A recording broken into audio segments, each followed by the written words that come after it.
How fitting that the game's end would also end in celebration.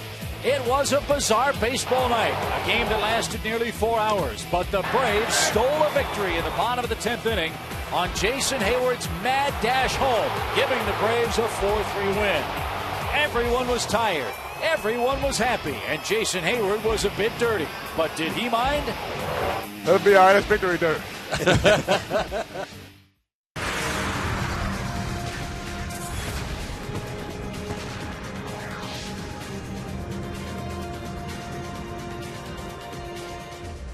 Well, let's get dirty again here at Turner Field. It's game 2 of our 3-game interleague series between the streaking Atlanta Braves and the visiting Toronto Blue Jays. All season long, Braves baseball on Peachtree TV is presented by Academy Sports and Outdoors, the right stuff, and the low price.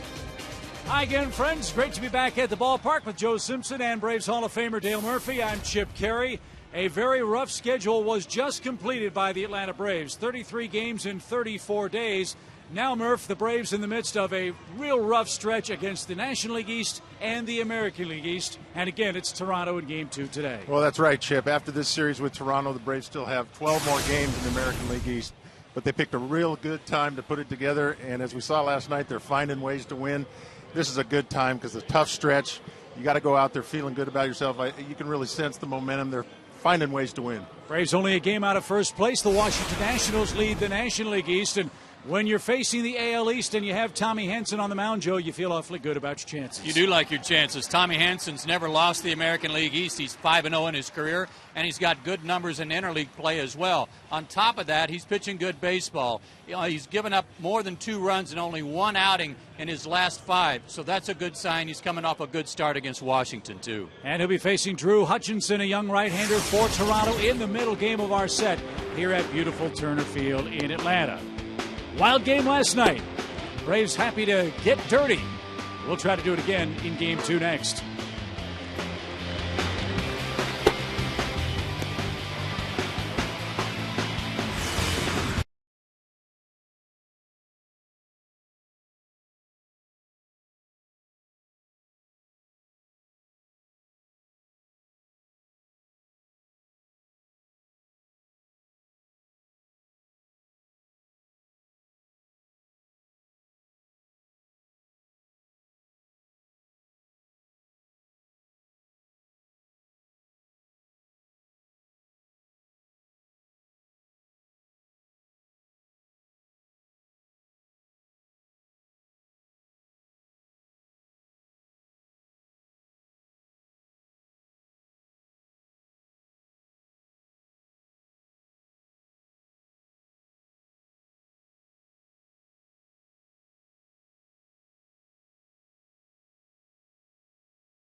Field, game 2 of this Braves and Blue Jays series. Tommy Hanson makes his way to the center of the diamond. He'll take the baseball for Atlanta and seeks his 7th win of the 2012 season. Here's the Toronto lineup he'll face. The Jays at 30-28, 3 games off the pace in the American League East behind front-running Tampa Bay.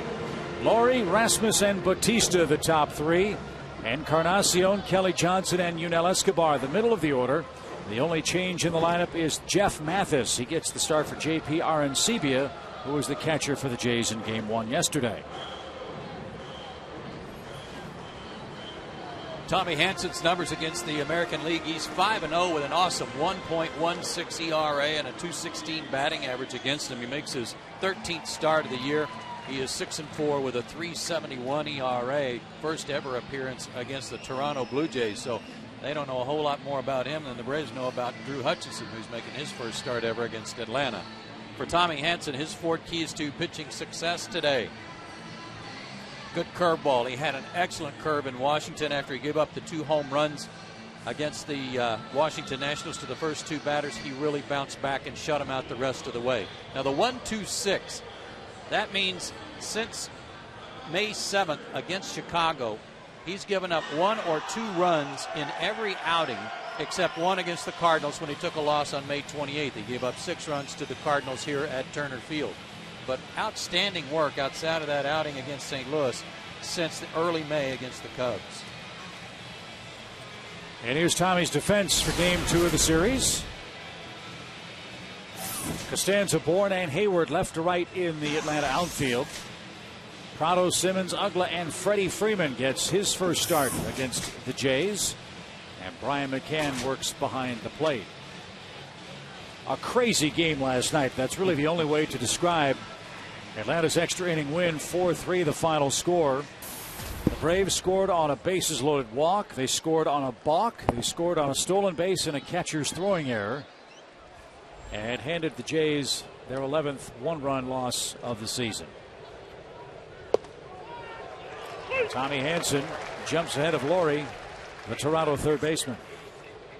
And I don't think any team got a hit with runners in scoring position. No. Either team. That was the strangest part. The Braves were 0 for 12. And the Jays were 0 for 6. First chance of the day for Simmons. And Laurie rolls out to start the ball game. Partly cloudy skies. There is a breeze at Turner Field, but a very comfortable 86 degrees.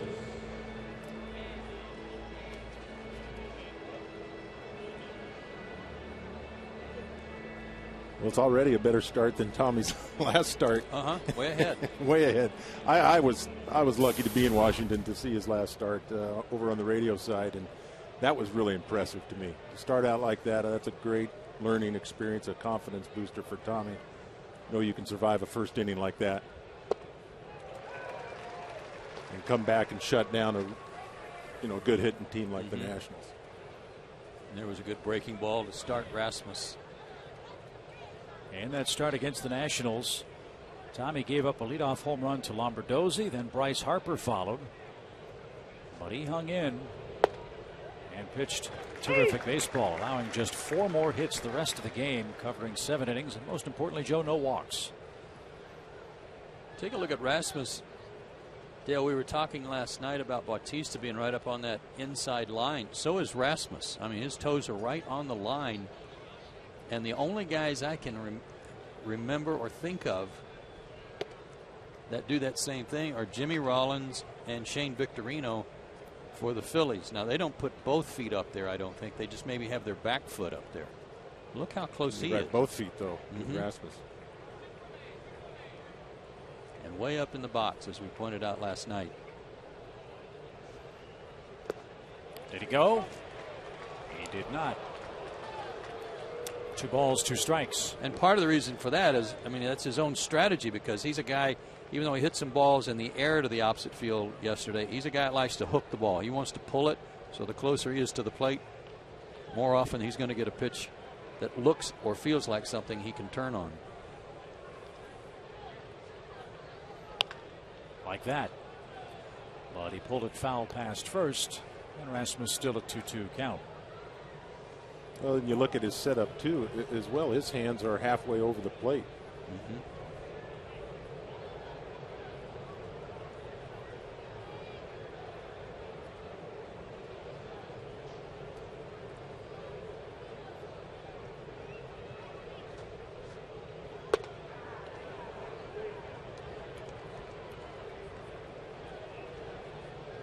As you said, Chip, no walks in that last start against Washington. That helped. That's the only start all year he's had where he did not walk a batter.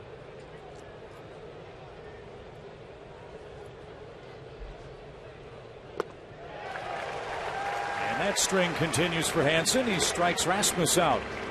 2 up, 2 down, and here's how you like to face Batista. Base is empty. And watch the breaking ball. 3-2 breaking ball here. Wasn't a strike, but got him to chase.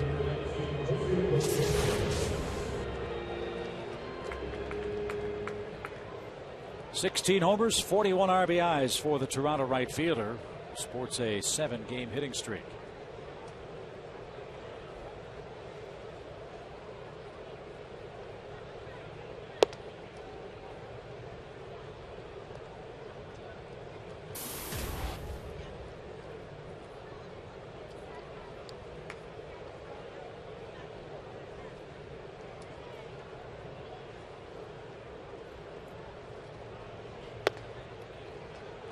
Here was home run number 16. It came last night.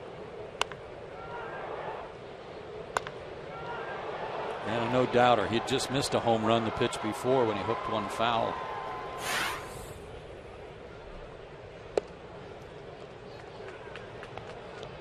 Talked to Roger McDowell before the game about Brandon Beachy going into the stretch a few times last night, and said it was an idea maybe to mess a little bit with Batista's timing.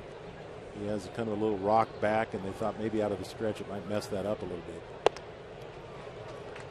On 4 pitches, Batista earns his 35th walk of the baseball season, and he's aboard in front of Encarnacion.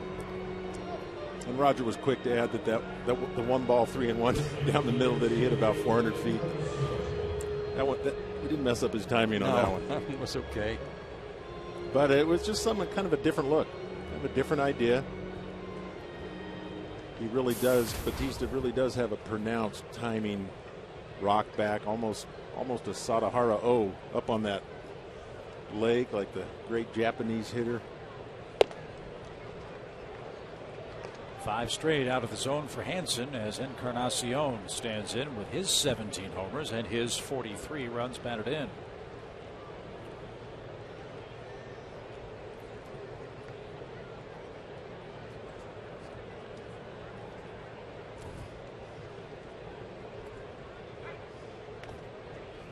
Encarnacion missed 3 games. He was hit on the right hand by a pitch against Boston.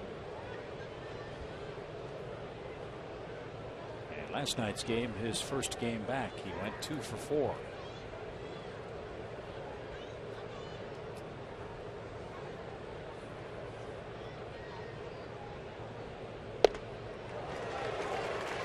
And he likes the fastball, as you can see from that cut.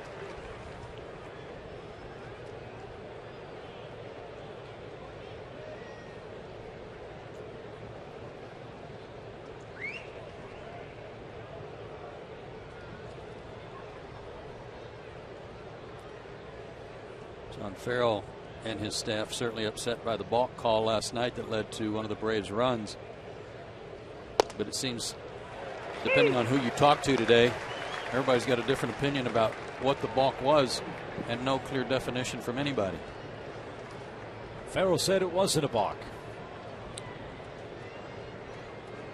None of us upstairs during the game saw the reason for the balk. So far, there's only one person that thought it was a balk.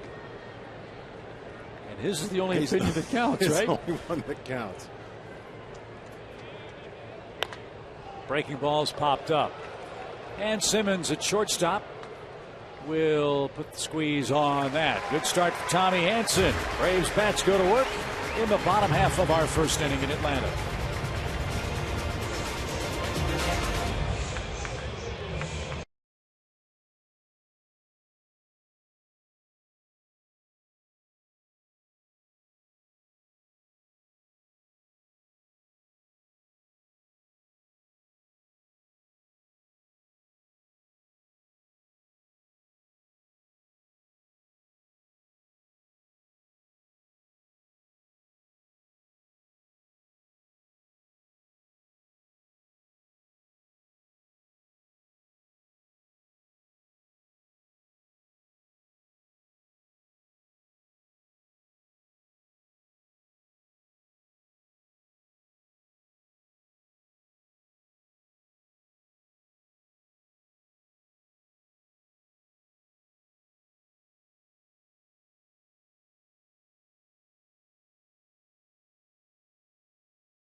of 8, averaging over 5 runs a game during this impressive stretch. And Bourne, Prado, and McCann 1, 2, and 3 on the lineup card today. Jose Constanza flip-flops with the pitcher. Jose's going to bat 8th in front of Tommy Hanson as the Braves face a very promising young right-hander in Drew Hutchinson for the Jays. Boy, they're raving about this kid. He's only 21 years old. This will be his 10th big league start, and he's off to a good start. A 5-2 record, an ERA at .432. And one of the things about him is part of what we're going to talk about in his 4 keys to success. Since he's become a professional, one of the things they've taught him to do is use his legs more. He's 6'2", 195, and he's added about 3 miles an hour to his fastball. He's up around 95 now that he's learned to use his lower half, and he likes to throw his fastball, a lot of them. And he's going to be pitching to a team that's a good bunch of good fastball hitters. We'll see how that works today. His best off-speed pitch is a changeup.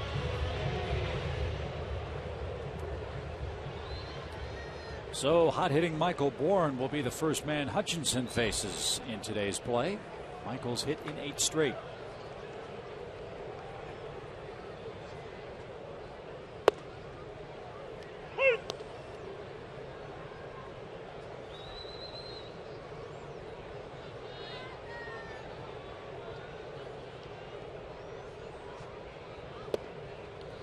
Hutchinson was a 15th round draft pick. And he grew up in Lakeland, Florida, was a huge fan of the Braves pitching staff. Loved the way that Smoltz, Maddox, and Glavine pitched in their heyday. So, you know, he's got to be thrilled pitching on the weekend where Atlanta's retired John Smoltz's number. He and I have a lot in common then. They didn't sign 5 of their top 9 picks that year, so they had a little extra money, and he'd committed to, I think, Florida State, and it cost him about $400,000 to sign him as a 15th round pick, but they had some money because they didn't get some of their upper picks. Yeah, those days are long gone. Yes, sir, they are. This draft now is, this was the first year of the new agreement with pool money. Slot. Slots, and it was completely different. Scout told me 50 college seniors drafted in the first 10 or 15 rounds. I can't remember now. 50 seniors. Really college heavy draft. Line drive to right. Michael Bourne has a 9-game hitting streak. A solid single to right field. On a 93 fastball, looked like it was in, a little bit down.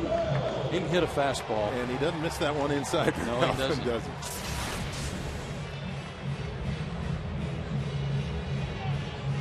Last year, Hutchinson pitched at 3 different levels: 2 and A ball, low A, high A, and then double A, and he went 14 and 5. This time last year, he was pitching for the Lansing Lugnuts.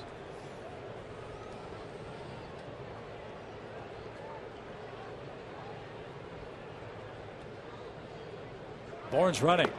The pitch in the dirt. The Mathis throw is late.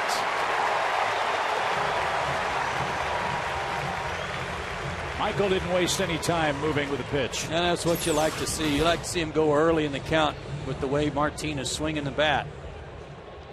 So he doesn't have to take too many pitches for him. Yeah, you really like to see him take advantage, too, of a young pitcher that maybe is not too familiar with Michael. I think most pitchers would at least throw over there once. Milestone steal for Bourne. That's his 250th career stolen bag. Now Martin an RBI chance.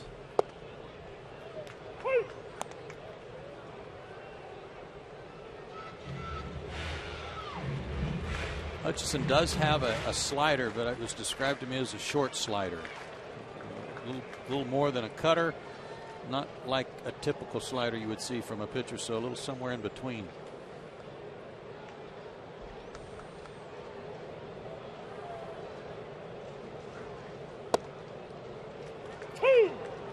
Martin took the fastball, 1-2 the count.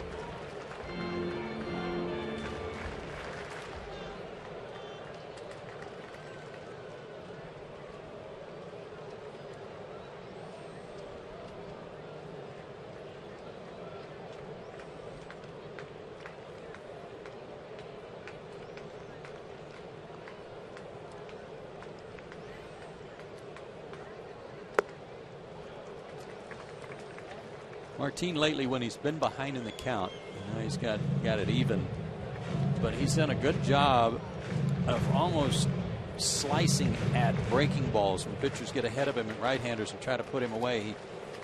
It's almost a slicing action with the bat, like a knife through the zone, to just make sure he inside outs the ball and covers the plate, and it's been very effective.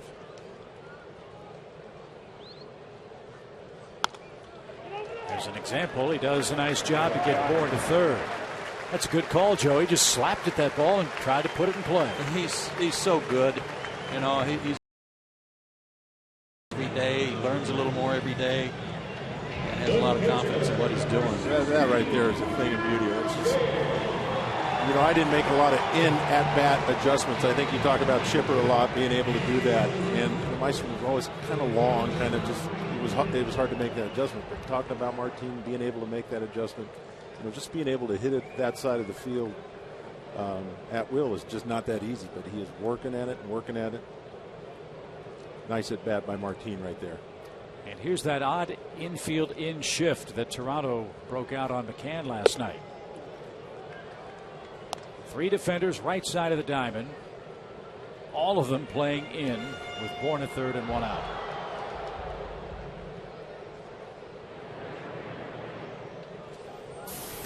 I think it's remarkable they're playing in. Isn't this the first inning? Am I missing something? I don't remember the last time I saw a team playing in the first inning.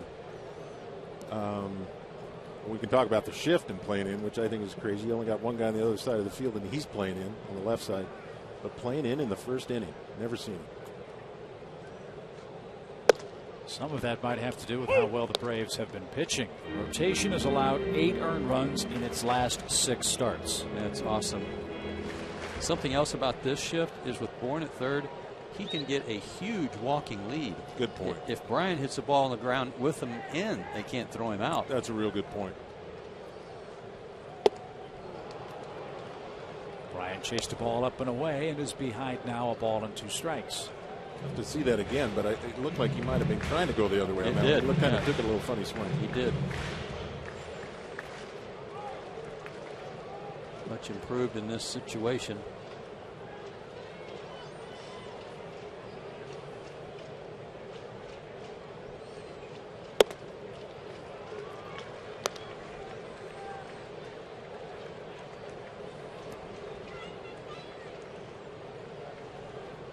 Definitely, if you're playing in this early in the game, you think it's going to be a low-scoring game. I could see that, but playing in with the number 3 hitter, Brian McCann, in the first inning is a little different.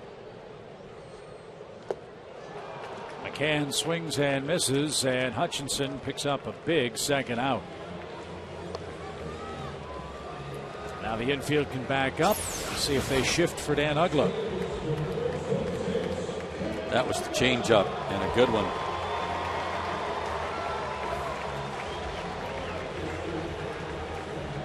Recovery there by Mathis. Yeah, that was a good pitch by a young pitcher in a tough situation. A good hitter. 4 walks, an RBI, a run for Dan Uggla last night. The second time in his career he's walked 4 times in a single game. He's not thinking about walking here in the first. Strike 1. Blue Jays exploited his aggressiveness last night, his last at bat, when he struck out and chased one about shoulder or helmet high, and they went right back to that spot his first pitch here.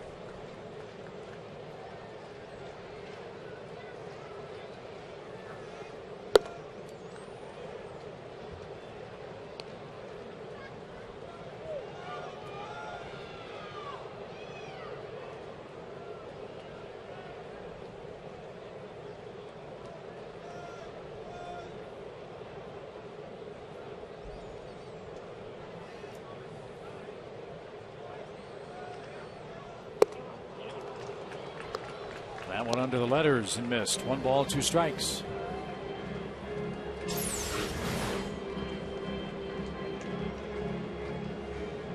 Again, couldn't catch up.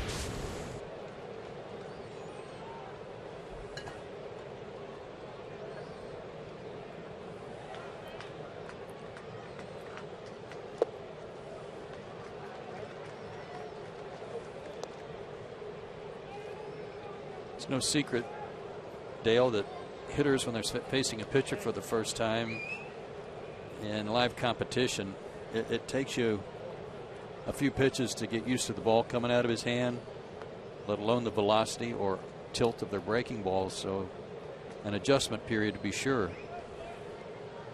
Yeah, for sure. And Hutchinson's got some pitches to work with too. Pretty impressive so far this first inning. Popped up. Davis comes galloping in. Escobar goes out, and Unell puts the squeeze on that. And that ends the Atlanta first. Michael Bourne left stranded 90 feet away, and we head to the second with no score.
#1 in customer satisfaction nationwide year after year. Experience all the comfort and amenities you expect at an unexpectedly low price. Jameson Inn, Southern hospitality at its best.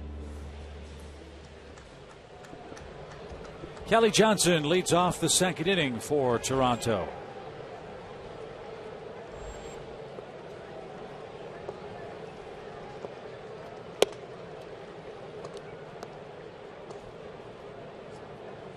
Kelly was 1 for 4 with a stolen base in Game 1 last night.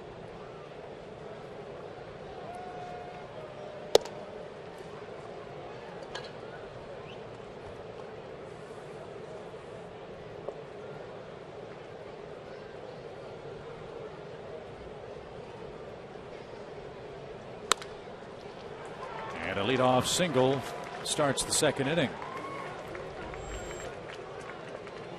First base hit allowed by Tommy Hanson. Unell Escobar is the shortstop. He'll stand in. Kelly Johnson and his wife Lauren still make their home here in the Atlanta metro area, out in Roswell.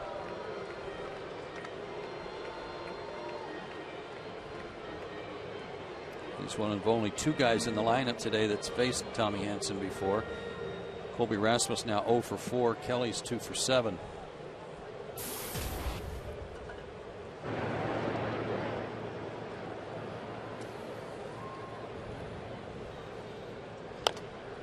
Strike 1 to Escobar. As you know, skies one to the right side.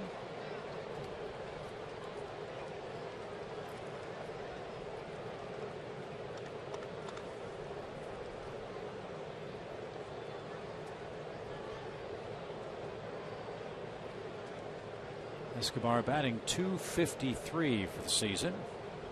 He leads the Jays with 11 double plays.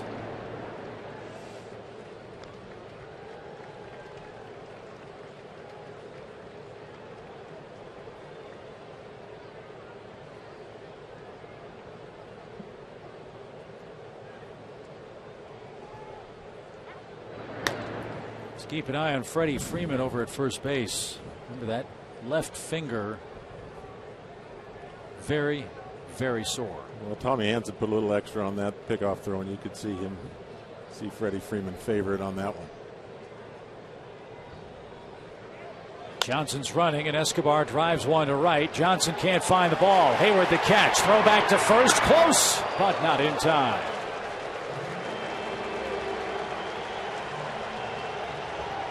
Escobar lines out. One away.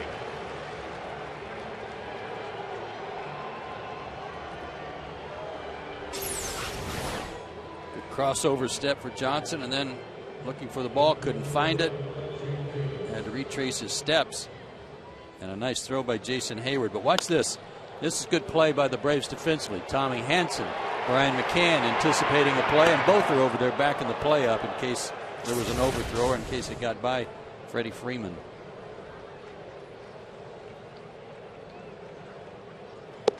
So here's Rajai Davis, the Jays left fielder. He went 1 for 3 last night. And is batting .256.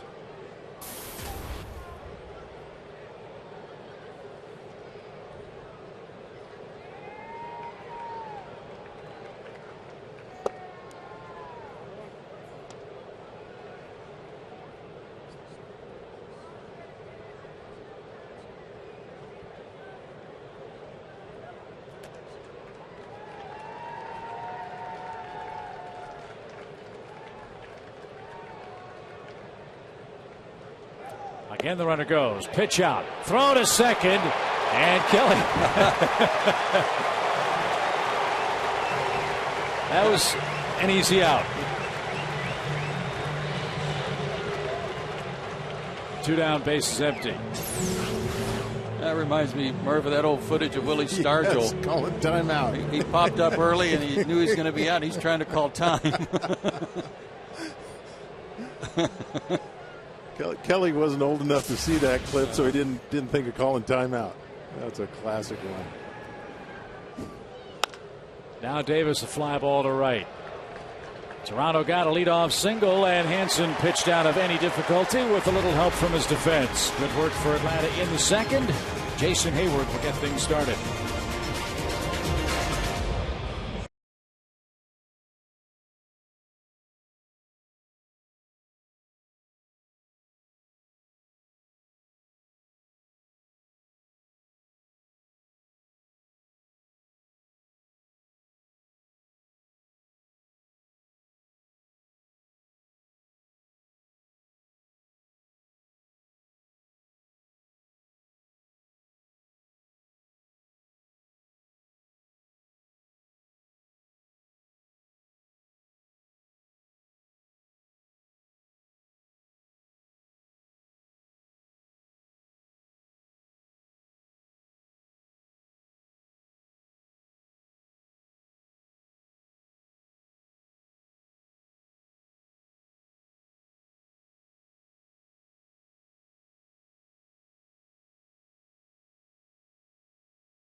Interview with Jason, he talked a lot about the hard work he's putting in to try to get his swing going.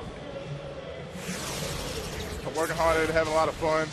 Oh, this is the fun lineup to be a part of, and wherever I am, 5th, 7th, 8th, whatever, I'm going out here trying to come through in big situations, and it's not going to happen every time, but as long as I'm feeling good up there, working at it and confident every time going into it, a lot of good things are going to happen. And a lot of good things are happening. He had a good night last night after his 2-home run game down in Miami. He followed it up with an RBI double. He was at third on the balk call. And then this hustle play to get on base in the 10th inning last night. Attempted to steal third and forced the throwing error that led to him scoring the winning run. Great work. And you'll see what Jason's been up to as we enjoy our Georgia Lottery hitting the jackpot. 5 extra base hits mixed in there in his last 9 games.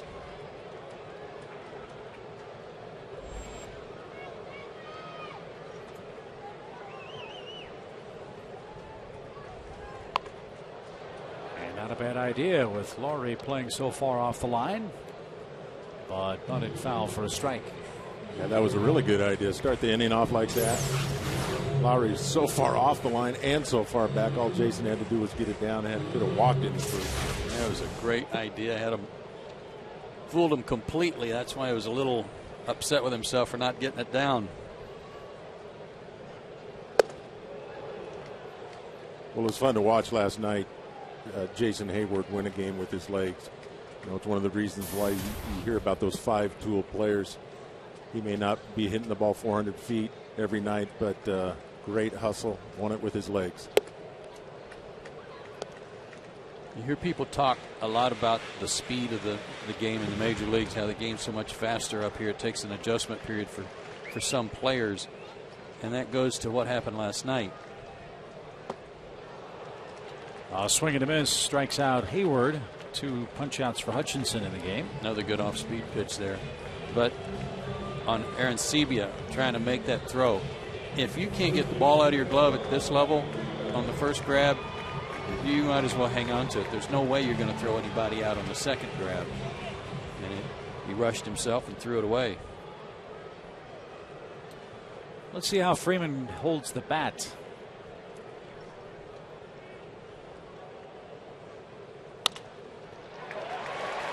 That'll make your finger feel pretty good, I would guess. First pitch single with 1 out in the second. Got a bad finger like Freddie. You're saying to yourself, whatever I do, I am not getting jammed.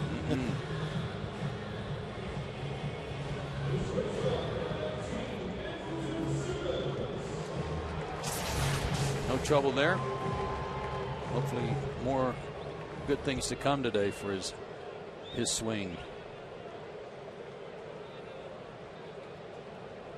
Shortstop Andrelton Simmons bats.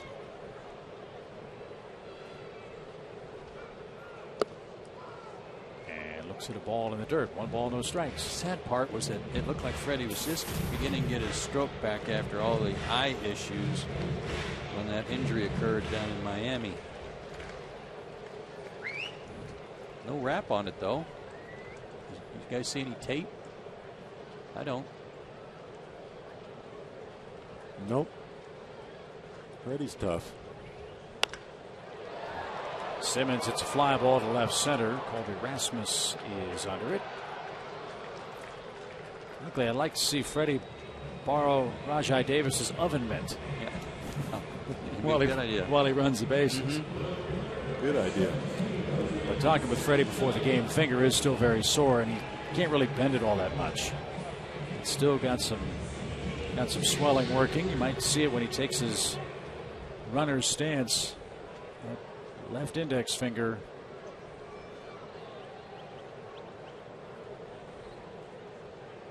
See it? Can't curl it under like the rest of the left hand.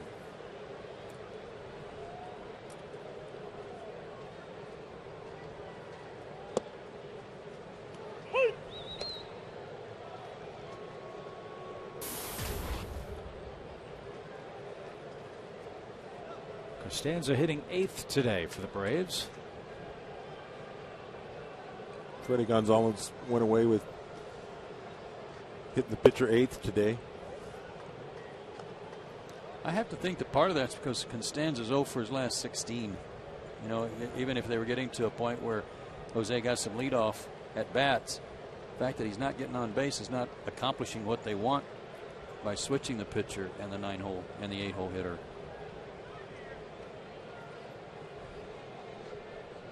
And that's what's so interesting about it. Usually when you're in a slump like 0 for 16, you move down in the lineup. Yes. That's good. Good point.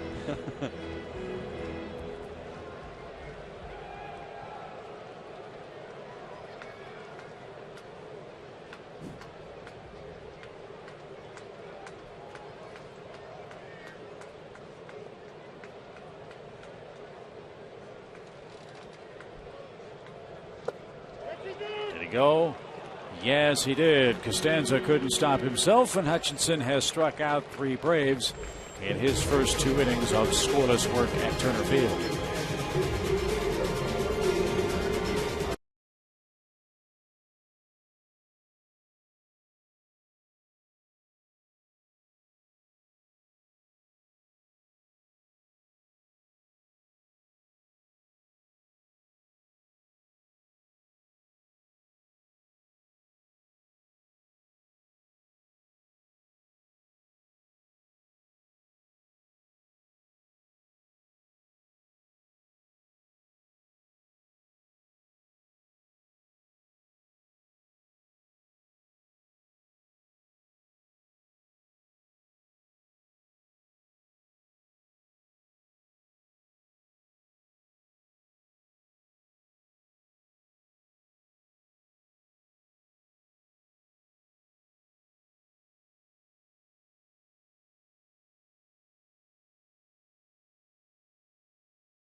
A great weekend of celebration for the Atlanta Braves. Of course, we retired John Smoltz's number 29. We also are remembering a magical 1990s decade for the Atlanta Braves. And here was a very special moment.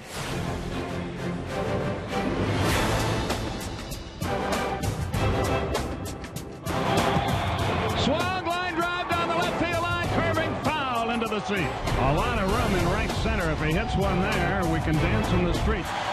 Swung line drive left field. 1 run is in. Here comes Green. Here's the throw to the plate. He is safe. Braves win.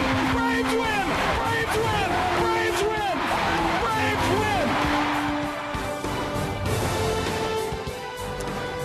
And 2 of the men in our broadcast booth were in the ballpark when Sid slid. And one of them is the Professor, Pete Van Weird. Welcome back, Pete. Good to see you guys again. That was quite a night. Never forget that. Joe and I were talking before the game when we first saw that piece of tape and still get goosebumps. Still get the goosebumps. And then talking to Sid down there, I said, you know, it's really unusual for a guy who was a good hitter, had some power, was known for his fielding. He's always going to be remembered for his speed. The one thing he couldn't do. Jeff Mathis leads things off for Toronto. And there's the plaque.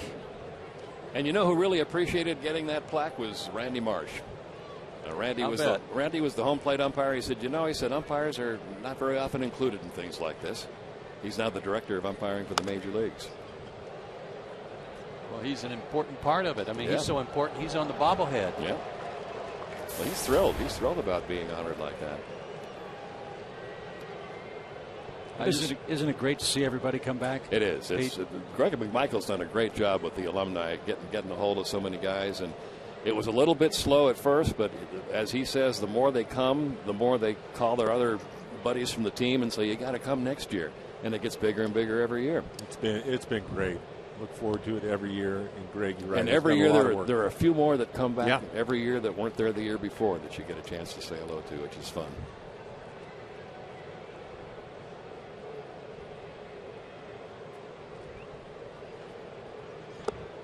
Tommy Hanson strikes out Mathis.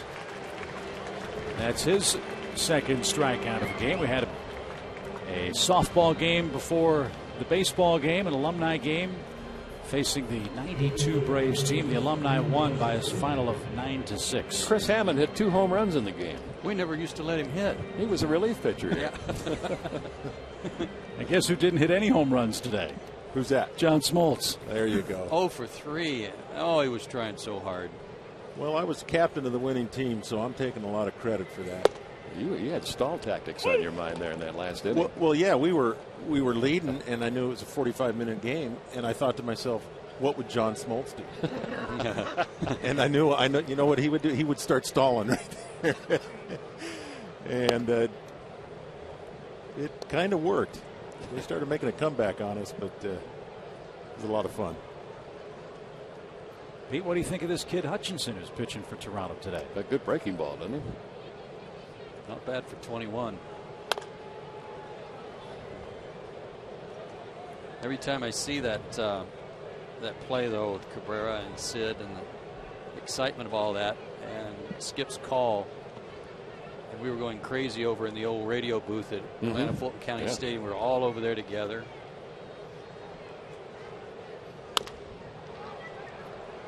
Simmons at short. Whooping and hollering, and I lean over and I hug Skip and I said, "Great call." And he goes, "What did I say?" Because he really wasn't sure what he had put on. Well, you know, I don't think you are, because you can't rehearse anything. You don't know what's going to happen, so everything has to be, spontaneous. And that was a great call. Don and I, we had done the first half of that game on radio. Right. And we were in the press room watching the second half of the game on TV. And as that ninth inning developed, we said, let's go back in the booth. We don't want to miss this if it should happen. So we were standing right behind you guys when that all took place.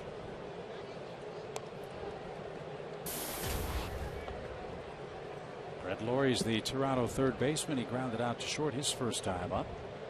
Tommy's given up only one hit.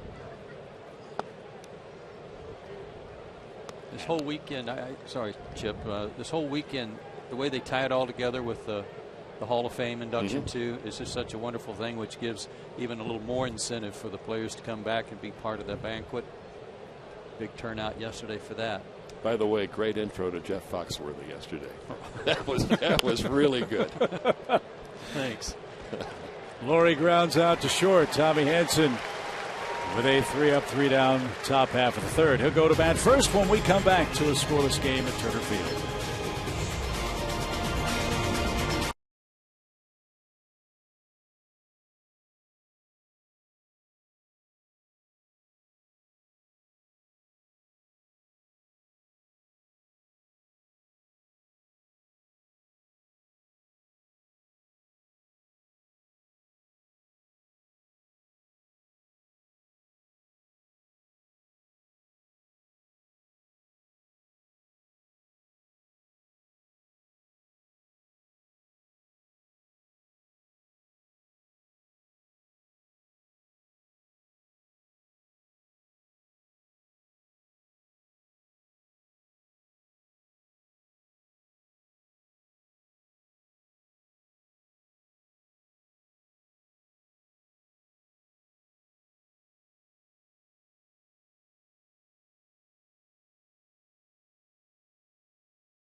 Had to say yesterday at the John Smoltz Hall of Fame inauguration.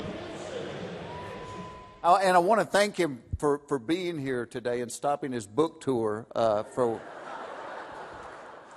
John Smoltz wrote a book. Let's check the scoreboard. Books written, 1. Books read, 0. Yeah, he was great. He was great. Bobby was hilarious. Yeah, Bobby was funny. Ryan Klesko cracked me up in your interview. You did a great job up there on the podium with Maddox and McCann and Klesko. It was fun. Loaded question for you, Pete. Do you miss being around the ballpark? I miss being around the people, and I miss the game. I don't miss the schedule. Do you miss doing play-by-play? No. You sure? Yep. Want to do a half inning? No. Well, we sure miss seeing you around. It was great being around here the last couple of days, just getting to see everybody again. Not just the players, and Murph, you know this. You come back and you see the guys in the clubhouse, and you see the guys in the visiting clubhouse, and the people up, the security guards, and the people that you said hello to every day for so many years.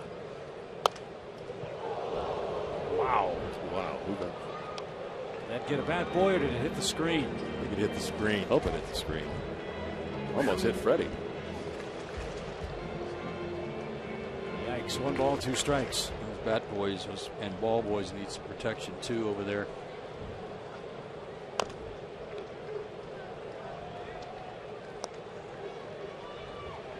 Pete, you would love the new ballpark in Florida. It just reminded me so much of you. All the lime green and bright colors. And how is that place? It's not bad.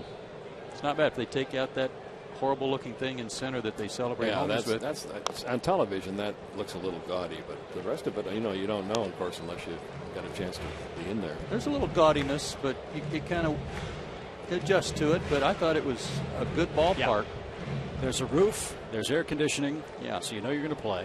That's good. There's an aquarium. But as we mentioned during one of the telecasts, as Hansen strikes out, they spent $2.5 million on the sculpture, but they don't have an X-ray machine at the ballpark. So that worked out really, really well for Freddie Freeman down there. Who's out number 1. All right, we're going to get a little help from the professor. It's trivia question time. Our AT&T U-verse trivia question. Who had the most postseason hits for the 92 Braves team? 92.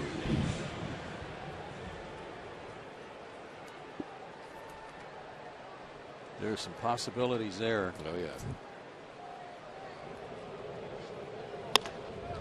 Michael Bourne up the middle past Kelly Johnson. He's 2 for 2.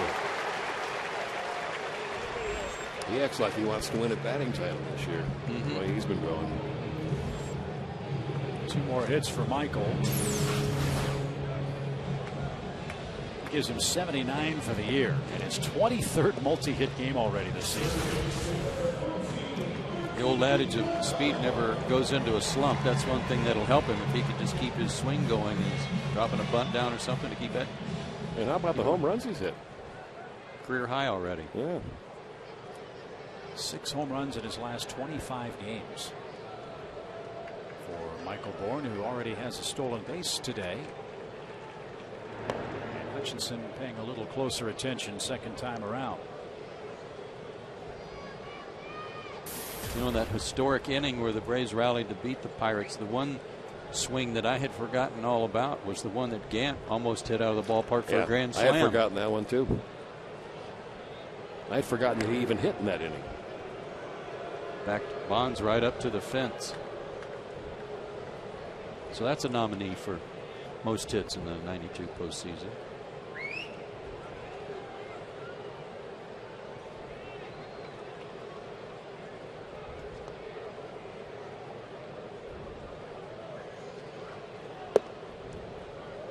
And low to Martine. 1 ball, no strikes.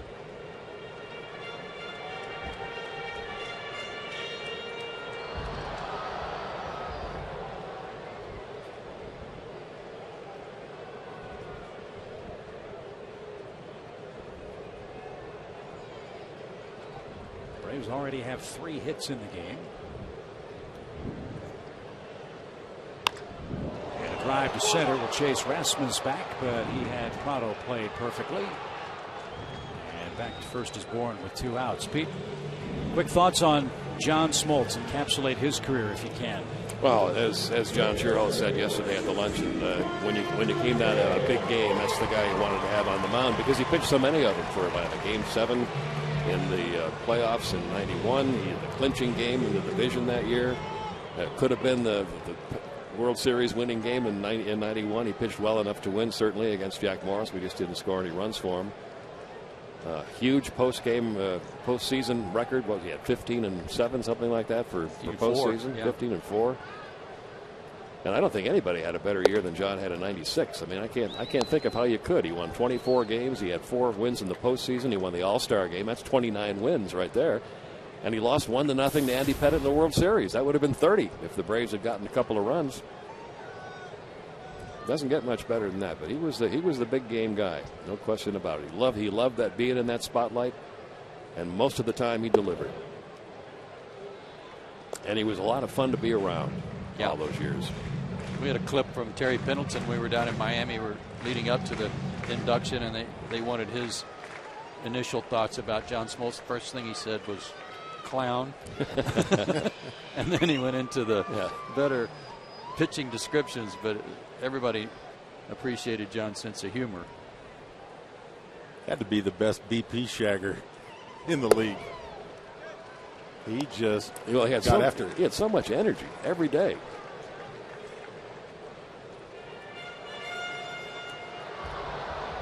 If he was ever riding the bus to the ballpark, and a lot of times he wasn't because some of the time the guys go to the ballpark early, but if he was ever riding the bus, he'd always bounce on that bus and have something to say to everybody or a joke to tell, usually a joke to tell, pretty bad one usually. Shocker.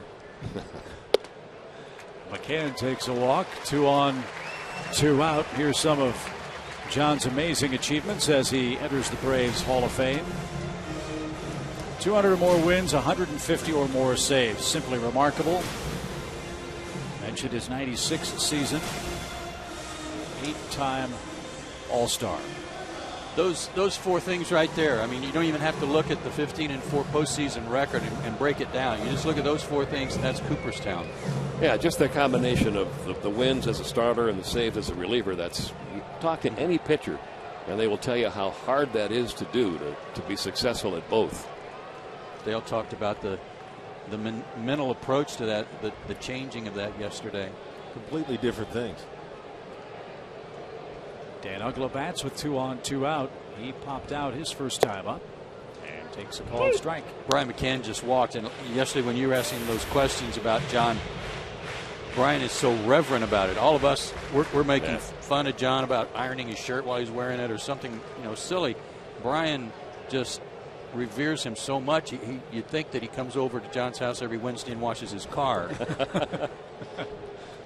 Well, we talked about it yesterday with Brian. He had, how many people get to live a dream like this? He grows up a Braves fan, living in the Atlanta area. One of his favorite players during the time he's following the Braves is John Smoltz. Fast forward a few years, he gets called up by the Braves who drafted him. He gets called up to the major leagues. Second game in the major leagues, he's catching John Smoltz, a complete game, and he hits his first home run in that game. I mean, that's comic book stuff. Yeah. Fly ball well hit. Left center field. Rasmus can't get it. A line drive home run for Uggla.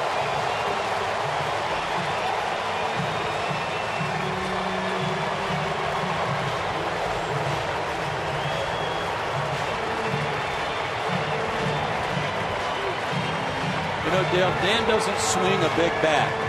It's about a 30 and a half ounce bat. But it's when he hits the ball, it's like a lead pipe. It sounds just so sweet every time. Doesn't have a big barrel either, medium barrel. Well, the young kid got him that first at bat, but that right there is a laser. I mean, he hit some long, high home runs. That ball didn't get any higher than 20 feet, I don't think. That's the first Braves hit with a runner in scoring position, right? It is in this series. The difference in that pitch location-wise, remember they got him out upstairs last night and got him behind in the count early today with it. That pitch was down a little bit that he hit out.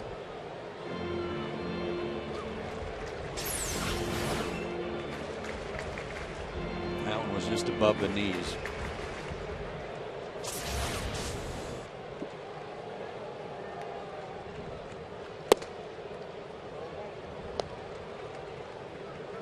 One and 2 to Jason Hayward.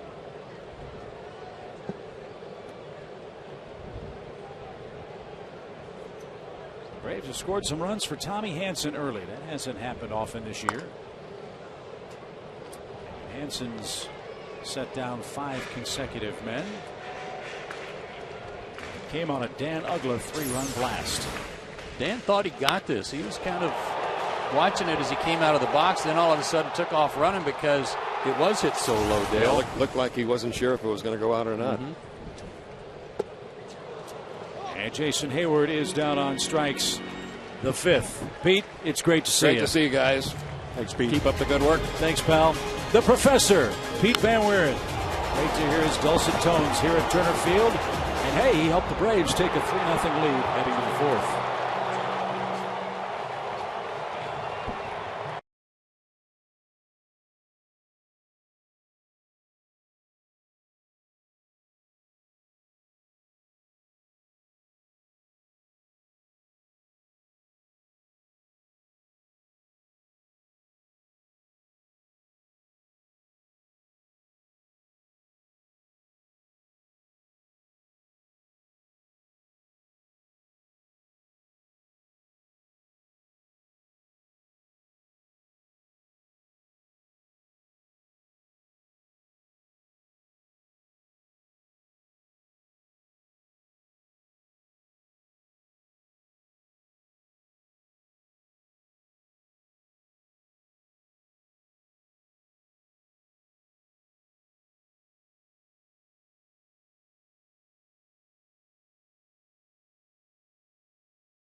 Sports and Outdoors by AT&T.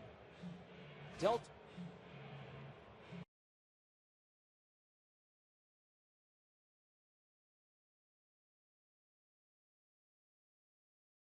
Academy Sports and Outdoors by AT&T, by Delta Airlines, and by Ford.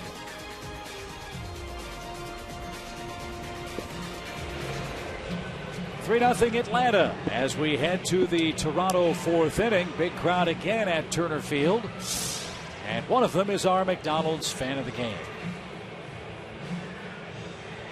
Now, is that hat a chicken? Yeah, it's a chicken. You can get a good chicken sandwich at McDonald's if you prefer. Or an egg McMuffin. Good call. Took me a minute. Here's Rasmus. He struck out his first time up. How about Tommy Hansen now? Mentioned earlier in the broadcast, Tommy normally doesn't get a ton of runs with which to work. He's right at his average on Uggla's 3-run homer today. And a slow ground ball to second. Good start to the 4th inning. 1 out.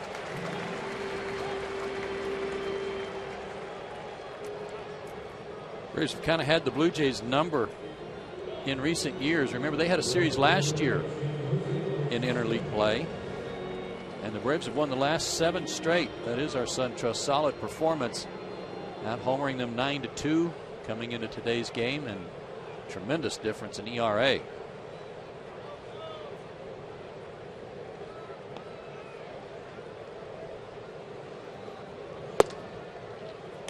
Last year when the Braves took care of business against Toronto, outscoring the Jays 12-2, John Farrell, the manager, thought that was the lowest point of the season for Toronto. It was really a rough time for their club. And the Braves trying to do it again in this series. Bautista hits it a mile high, but not deep enough. Bourne on the warning track, puts it away, 2 out. Home run in Toronto. Dale, you were talking. Yeah, it is. You were talking about his timing mechanism, though, and it's almost like a real slow motion windup, like a pitcher. Yeah, it is. Here it is, and you know, everybody has some kind of a timing mechanism. His is obviously a little bit more pronounced, getting way back on that back leg and lifting that leg like that. But you know, you can't argue with success.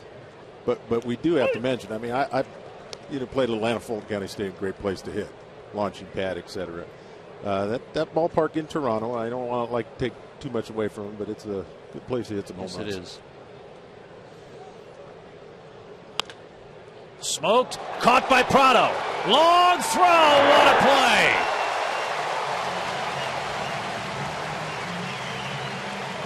How about the throw? He's got to get up and fire with his back to Freddie. And he put it right on his chest. Shades of Vinny Castilla right there.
Probably good play again in our Exmo technology. Great work here by Martin. Glove work, saved a double, gets to his feet. Now watch Freddie Freeman. This throws right in his chest. Freddie doesn't even have to stretch for it. He just kind of caught it right in front of his chest and then kind of stared over at Martin like, yeah, baby. Now Freeman thinks about a bunt with a shift up the middle for him. Martin made this super play last night on a squirrely hop. Must have had a lot of spin on it, and he reacted with his bare hand. Those two plays there are about as good as they get. I agree. There's a lot of talk and speculation about, and it's a long way off, I know, but about who's going to play third after Chipper retires. I got an idea. Me too. Yeah. Is there a suggestion box somewhere? And speaking of Chipper, Chipper had a hit and a couple of walks last night in his rehab stint with Rome. There was some talk by Freddie Gonzalez before the game that it's not been totally ruled out that Chipper couldn't return as early as tomorrow. More likely, but still not definite, would be Monday against the Yankees. As Freeman rolls to the mound and is retired to start the Braves' fourth. The other big bit of news has to do with tomorrow's scheduled starter. Yesterday, Tim Hudson was slated to pitch against Ricky Romero, but Joe, apparently those plans have changed for Freddie Gonzalez. Well, you know, we saw Tim in Miami when he pitched that complete game effort in the, I think it was the ninth inning. He was maybe favoring a leg or something. He was running down the line when he hit a ball. And as it turned out, he's been battling some bone spurs in his ankle, and he's been getting some treatment for it, so he's been pushed back in his start. So Julio Teheran is going to be called up and will pitch tomorrow against Romero, and Hudson will pitch on Wednesday. And that's the best news. Freddie told me before the game that this is not a serious issue with regard to Hudson, but rather a precautionary tale. As you see our Jameson improbable starters, indeed Julio Teheran is on his way to Atlanta this afternoon and will go in the series round tomorrow. And he's coming off one of his best starts so far down in AAA too.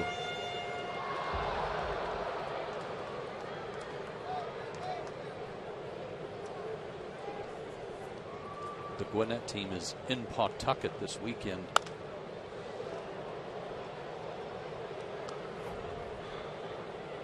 Here's a look at his overall numbers in his last start. A good one, Murph. Wow, complete game, 6 Ks. And no walks. And you see his work as a starter last season for the Braves. He started 3 games. His overall ERA was higher than the 3.86 that you saw because Julio made some relief appearances for the ball club. So because of the shuffling of Hudson moving back Wednesday, Teheran getting a spot start tomorrow, the long man in the bullpen today for the Braves is Randall Delgado. Knock on wood, it doesn't look like Tommy Hansen's going to have much middle inning trouble. Laurie at third. Long throw gets Simmons. Good play. 2 outs. Yeah, and remember you've got Livan Hernandez down there fresh to do today too if you needed a long guy, and as you said, with the way Tommy's going, that doesn't look likely right now. And that was another consideration for Freddie for tomorrow's start. Maybe use Livan Hernandez, but with all the innings used and pitchers used in game 1 of this series last night, he didn't want to shortchange his bullpen. So an exciting day today. We'll have some more excitement here tomorrow. If you haven't made your plans, make your way to Turner Field for game 3 against Toronto. I think a lot of people think, managers don't do that much, trying to juggle things. I think they just fill out a lineup card and go get them. So much more to that, thinking about your bullpen, thinking a few days ahead. Laurie knocked it down, but he's going to have no chance. Not with Costanza's speed.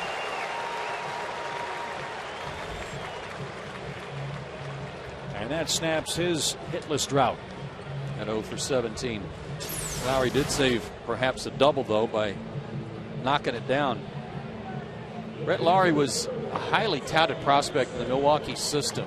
They loved him, except that very, I'll call it temperamental, high-strung, high energy, and rubbed a lot of people the wrong way. They trade him to Toronto and get a starting pitcher for him in Sean Markham. But talking to the Toronto people, they like him because they don't have a lot of high energy guys on their team. That he kind of lights a fire under some people, and everybody says, he's the kind of guy that will irritate a lot of opponents, but you like having him on your team. And he's certainly got a lot of talent.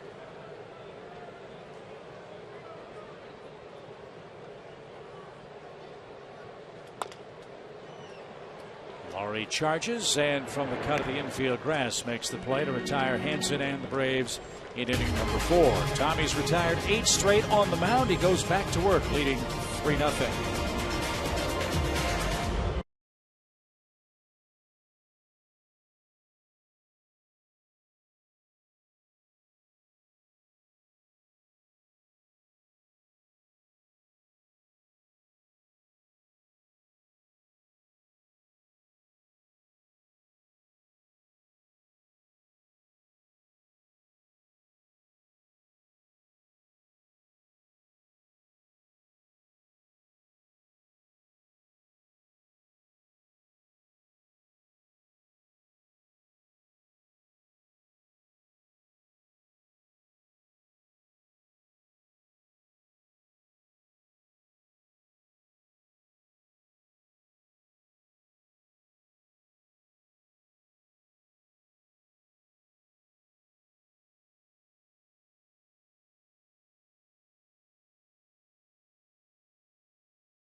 Through 3-0. Good work by Tommy Hansen. He's only given up 1 hit in his first 4 innings. And he's gotten some help from his leadoff man, Michael Bourne, who's 2 for 2. He swiped the bag, and then Dan Ugler with a big 3-run homer in the 3rd inning. A line laser shot that just cleared. Well, Joe, you made an interesting point about the weight of his bat. What did you say again? 33.5 inches, 30.5 ounces. I thought I used a light bat.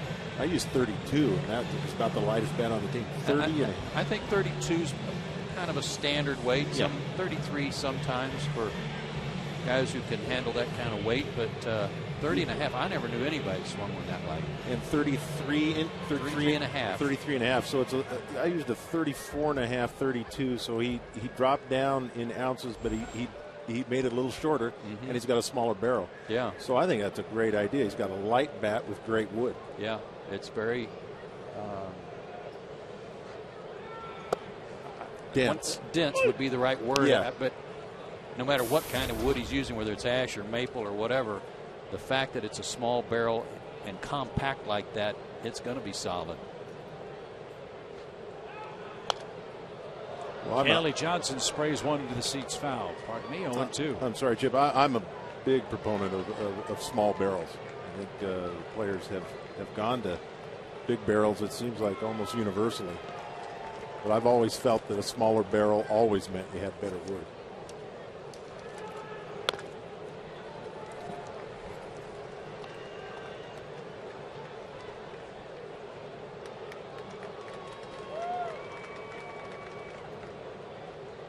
Toronto has 1 hit through 4 innings. And Kelly Johnson's the man that has it. In fact, if you look at their stats, Toronto is 3rd in the American League in runs, only 9th in hits, because they're 2nd to the Yankees in overall homers.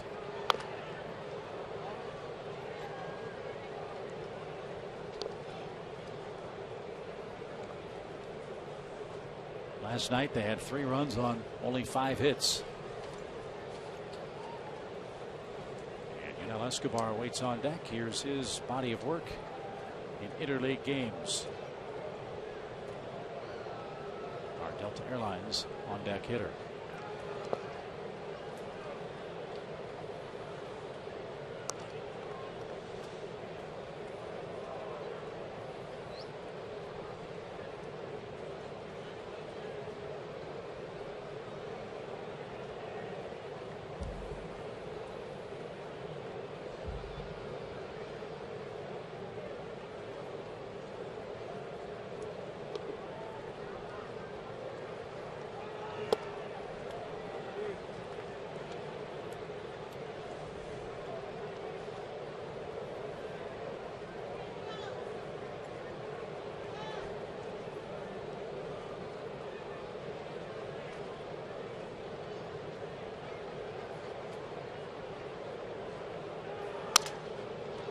To second.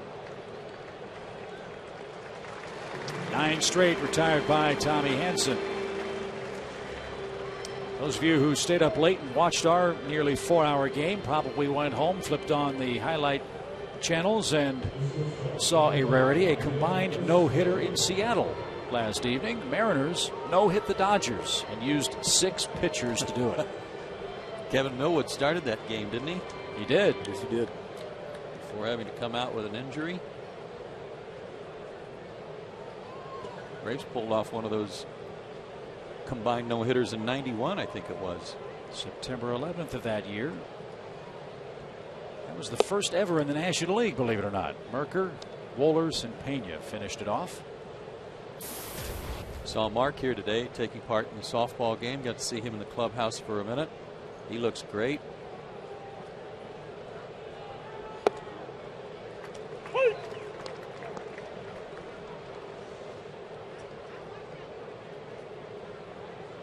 So the Mariners some history. Their first no-hitter since Chris Bosio did it individually back in 1993. Escobar, fly ball into left center, will drop. Ironically, Chris Bosio's final out was recorded by Omar Vizquel, who's now a Toronto Blue Jay, with a barehanded play. But here is the final out up at Safeco Field in Seattle against the Dodgers. Now the Mariners trying to get it done with 6 different pitchers. On the ground, second baseman Ackley. That'll do it. The Mariners have no-hit the Dodgers.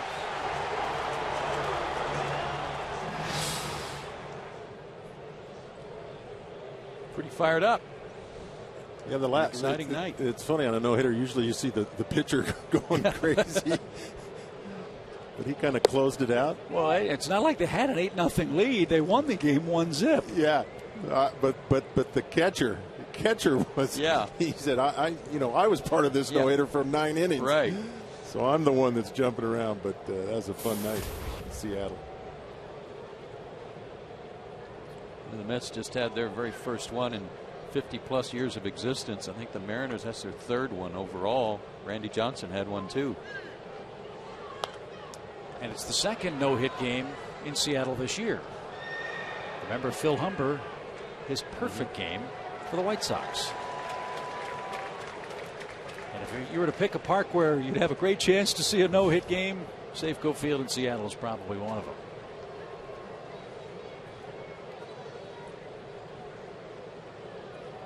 Rajai Davis behind in the count here, 0-2. Davis flying to right to end Toronto's second.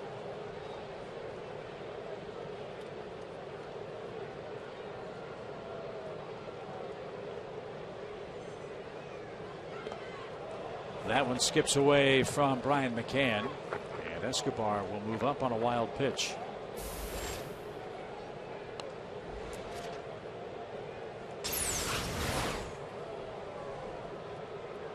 That's a couple of mistakes with his breaking ball this inning. The first one was to Escobar on a hanger. He lined a single to center, and now one off the plate.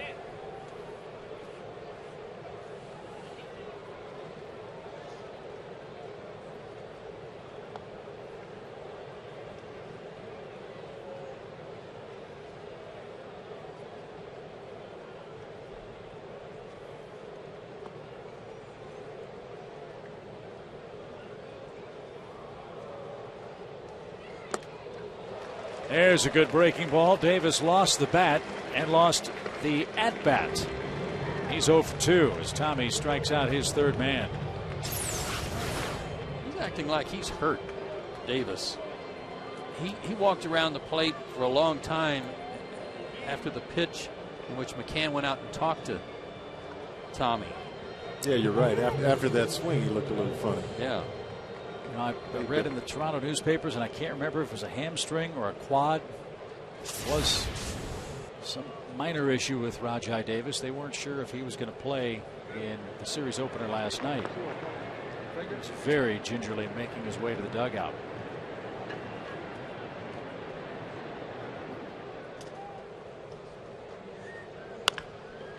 Toronto at third. Another good play. Another perfect throw.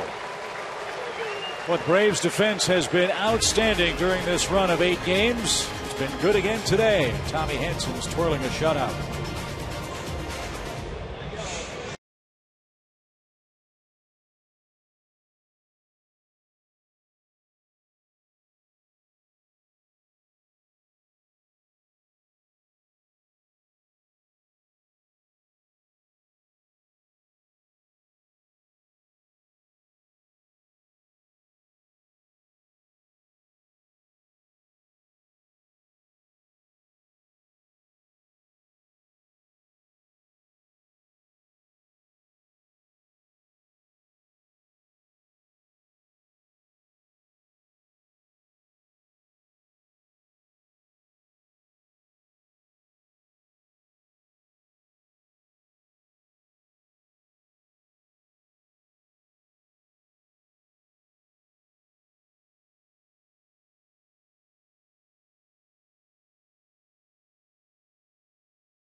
And Rajai Davis will not be able to continue.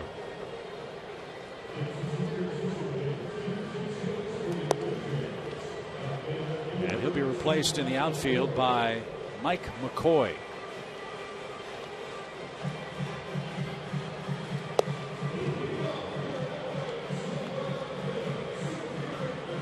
Pass along whatever we find out once we get a report on Rajai Davis. Top of the order means Michael Bourne, and he is the subject of our Academy Sports and Outdoor Leaderboard today. Multi-hit games. Michael Bourne with another one today, his 23rd in the top 5. I think Jose Altuve is on the disabled list for Houston right now. I think he had a leg injury. Melky Cabrera's putting together a year. Wow. Is he ever? He had 50 hits last month. Not a bad month. 50 hits in a month. Oh, you don't think about that gal.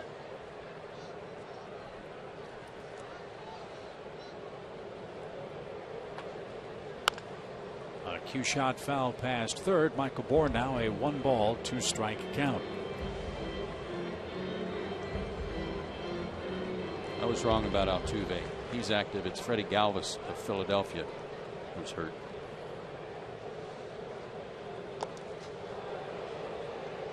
Two and two.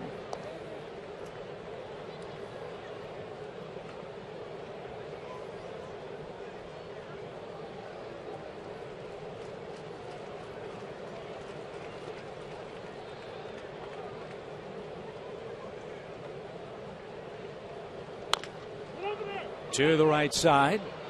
Hutchison to the bag just in time to get Bourne for the first out.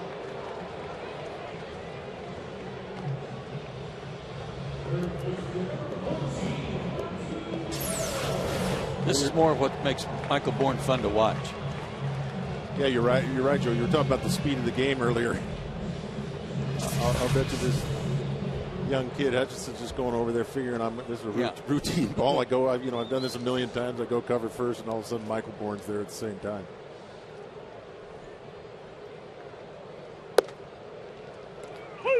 The routine doesn't become quite so routine at this level.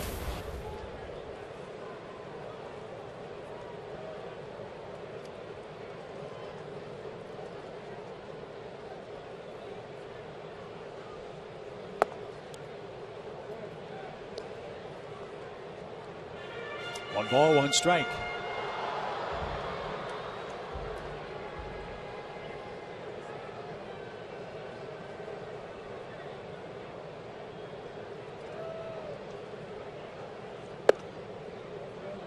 Mathis held it there, but didn't get the call. 2-1.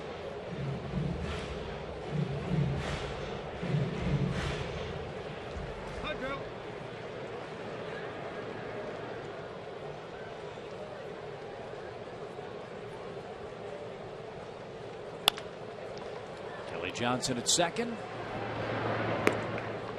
And 2 outs.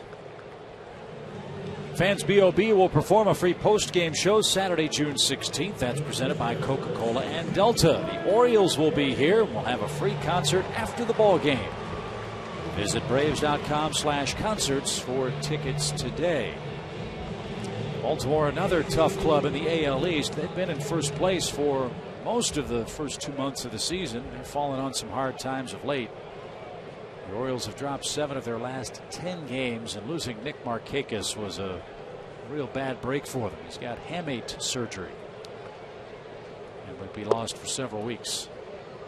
It's too bad. He's a Woodstock, Georgia native.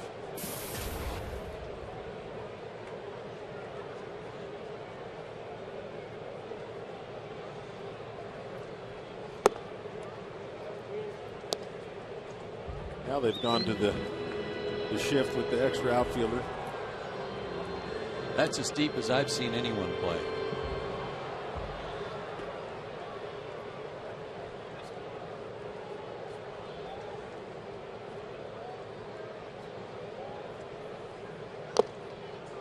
Now, is that Laurie out there, or is that Kelly Johnson? It's Laurie, yeah. Third base, that's a long way to shift if you're playing third base. Yeah, they left Escobar over in his normal position. And again, I've never seen anybody move that deep on a shift. That's deep.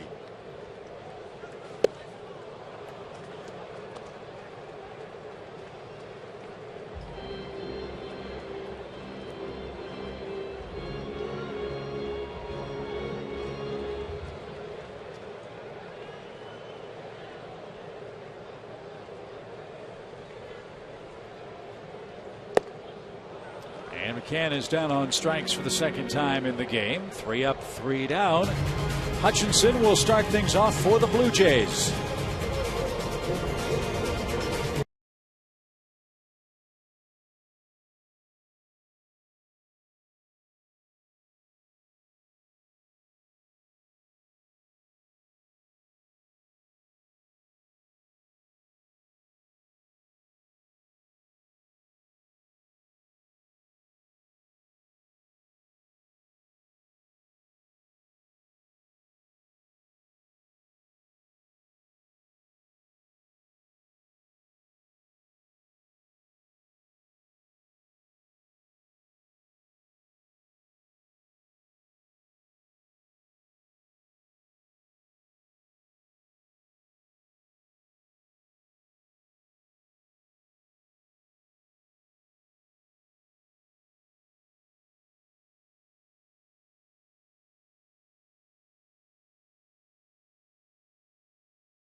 Parked by Hyundai, by the Home Depot, and by Georgia Power.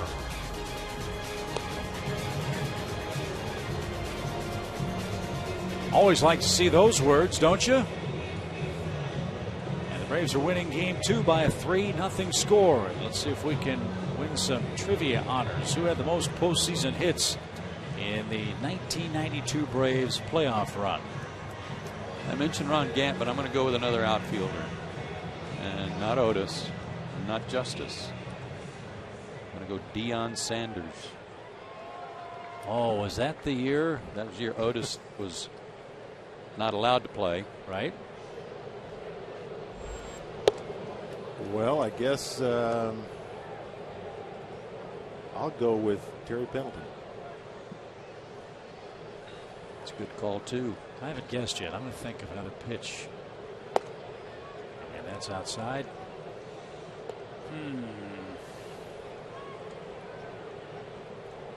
How about Mark Lemke? He's always great in the postseason. So 3 different guesses. We've got it surrounded. Did we get it right, though?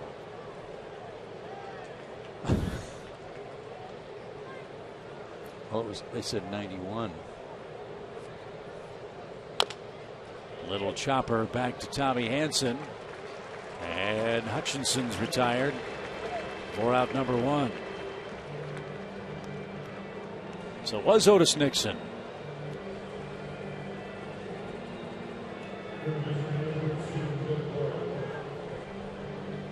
And here's Laurie, 0 for 2. Just an observation, but Toronto's down 3-0 in the 6th. I mean, I like the way Hutchinson's pitching, but down 3-0 with our pen, you would think that there was be a possible pinch hit situation there to try and get something going here before we get to our pen. They used 6 pitchers out of the bullpen last night, I'm sure is part of it. There's got to be somebody available. Well, and the other side too, say Hanson gets him 1, 2, 3 in the 6th. If if Hutchinson can go out and pitch effectively in the bottom half, then the big bats come up for the Jays in the 7th. Might be something John Farrell's thinking about. And we've used our bullpen a few days in a row as well. So. Yeah.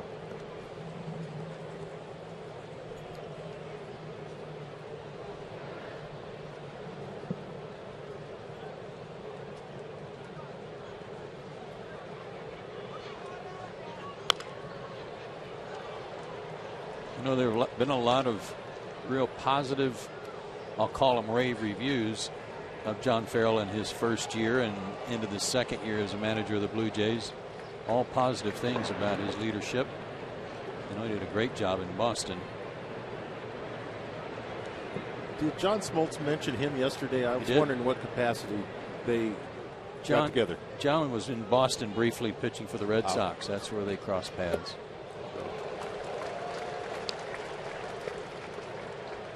And Farrell was a hot commodity for not only the Toronto job, but rumor had it that Cleveland had expressed a lot of interest in his managerial skills before settling on Manny Acta. Because John had pitched for a long time in Cleveland. Yeah, great.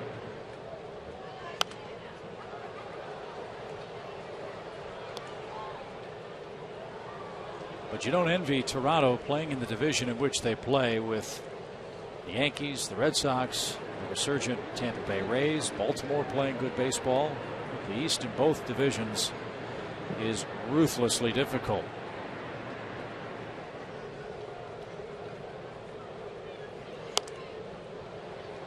And with the Phillies struggling of late, they're now 2 games under 500. The only division in baseball where every team's at 500 or better is now the AL East. And that's a tenuous statistic because Boston's a 500 club at 29 up and 29 down.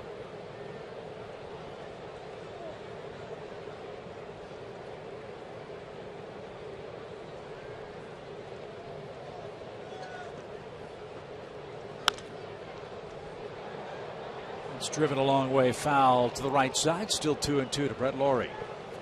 There's something too that, you know, make of it what you will about position, where a guy comes from as a manager. But historically, with all due respect to the position, there haven't been that many guys that have turned out to be good managers that were pitchers. And I'm not sure why, unless there's maybe not a great understanding of how the rest of the game is played outside the pitching mound, the pitcher-catcher-hitter relationship. But I was trying to figure it out. There's only 2 ex-pitchers managing in the big leagues right now that I've come up with, and that's John Farrell and Bud Black.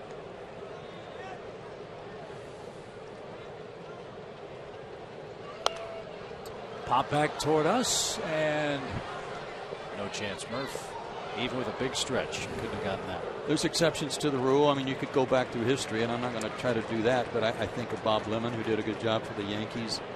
And there are probably some others, but not very many, though. It's a good point. It's interesting. Roger Craig just mentioned to me another one. Popped up. Good battle by Lawrie, but Tommy Hansen's going to take care of him. There's the second out. Seems like catchers historically seem to make excellent managers. It's always assumed that they would be because of their management skills of the game behind the plate, being the so-called quarterback. Yeah, and also managing different personalities of pitchers. Yeah. You know, understanding what you got to say to different people, and that's what a manager has to do as well, trying to work with different personalities, keep everybody involved. That might be one reason why a catcher as well makes a good candidate. And I think too the really good, really smart managers are the ones that are going to say it's not what position I played, but the kind of talent I have to put in position to win.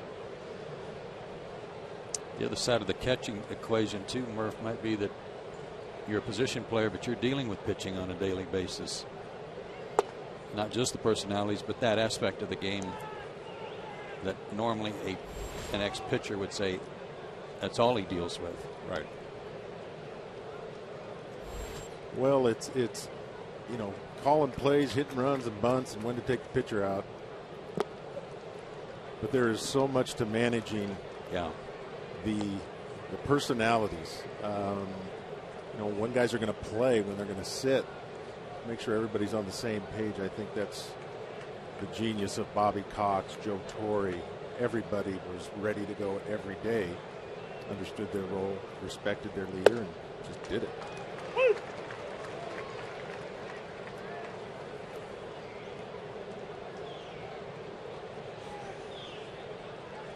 Colby Rasmus now a 3-1 count.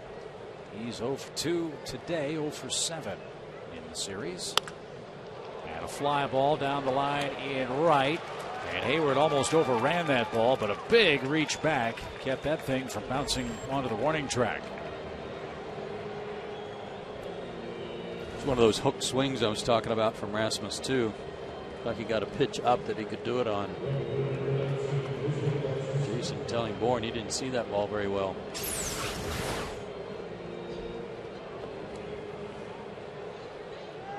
Just taking an outside pitch and getting out around it. Yeah, when you're that close to the plate, everything's in. At least you're thinking. Yeah. You're Right. that, like you said earlier in the game, that's what he's thinking. Pull everything. Bautista jumps on the first pitch and hits it a mile toward left. And that ball is going to leave the yard, and just like that, we've got a one-run game.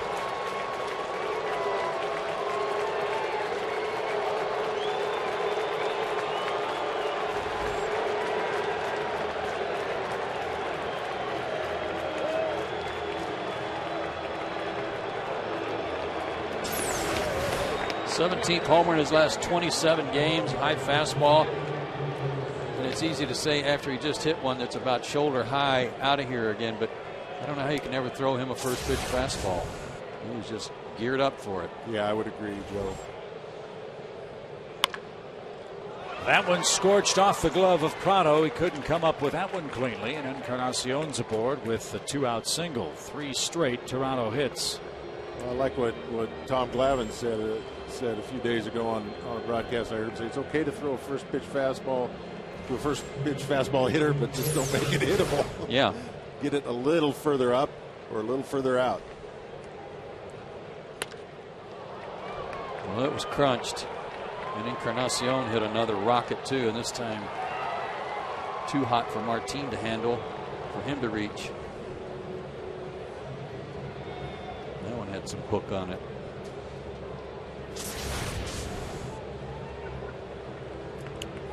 So as we speculated, the Big Bopper's third time through the order for Toronto have made a game of it now. But they're still down a run with Kelly Johnson digging in. A 1 for 2 day for the Jays' second baseman.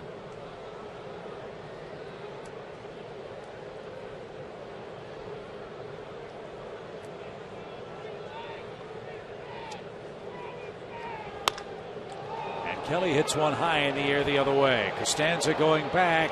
Leaping grab at the scoreboard, and he hauls it in.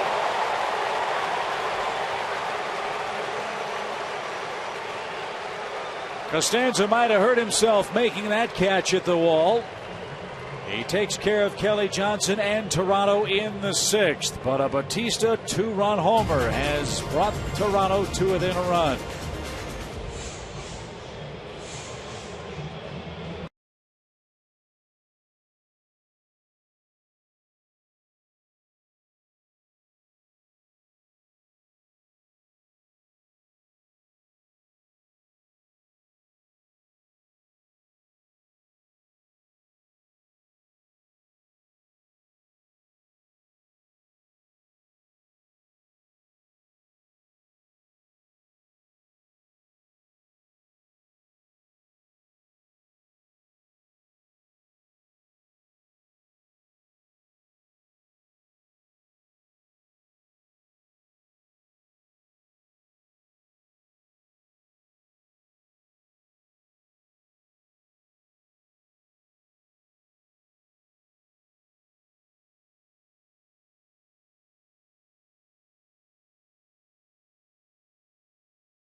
2-1, 3-2 is your score. Two sluggers have slugged today. Dan Uggla's hit a 3-run homer for Atlanta. Jose Bautista has cracked a 2-run shot for Toronto. Coors Light cold hard blast from Dan Uggla in the 3rd inning. Fastball down, might have been a cutter, but stayed down and out over the plate, and he hit a low laser out of here.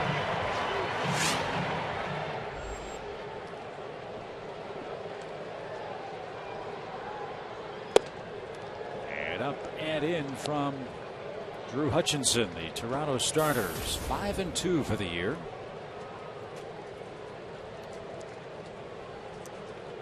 The kid right-hander has struck out 6. He looks good. 21 years old. A lot of potential for this guy. Especially if he's quick to learn, as they suggested when they were talking about how he's learned to use his legs.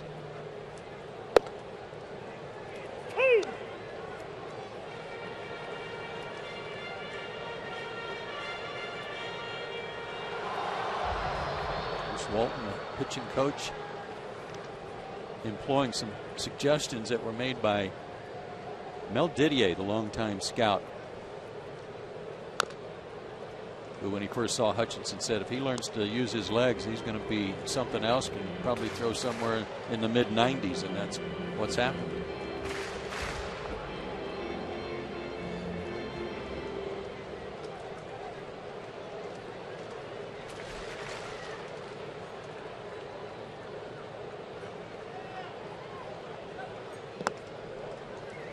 Throws across his body a little bit, steps a little bit toward the 3rd base line, but they said he used to do that even more.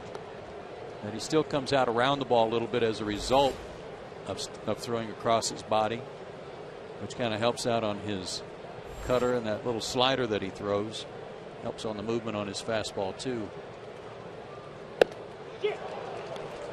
And it's plenty good. That one at 94 miles an hour. Georgia Power customers can get a free in-home energy audit performed by an energy expert from Georgia Power. Learn how to save money and energy around your home. To schedule an in-home energy audit, go to georgiapower.com. He's also thrown some really nice changeups, especially to Brian McCann. Throwing mid-90s, good movement, and a good changeup. It's a good combination. I got to take back what I said about John Farrell. Maybe should have pinch hit for him. Yeah. They're back in the game. Got a nice 1-run game now with a kid that's pitching really well. Yeah, but at the time they were down 3-0, so it was a different game then.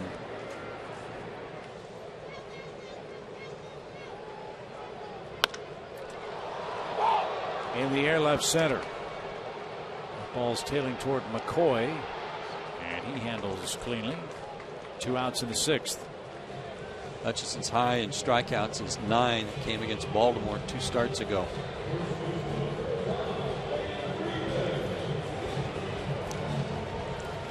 Beat Baltimore his last time out. 7 innings, 5 hits, only gave up 1 run. Struck out 5 that day.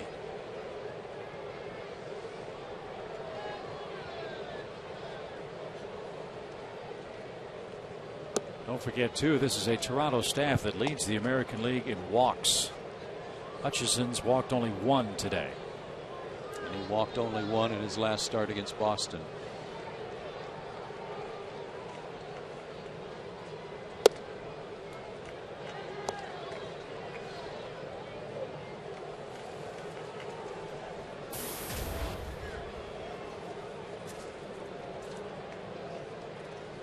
I'm with you, Murph, talking about this shift on Freeman from last night, and then on today about that big opening between Escobar and Kelly Johnson.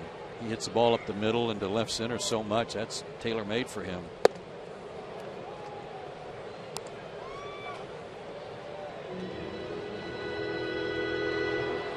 Well, so many clubs are doing it. I know there's a lot better metrics back now than when I played on where you're going to play people. Sometimes it just seems too exaggerated to me.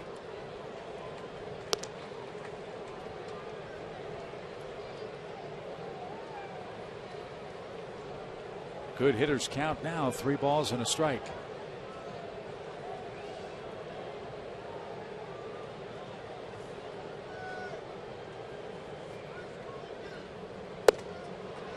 I think I'm influenced by the fact that I see these guys every day.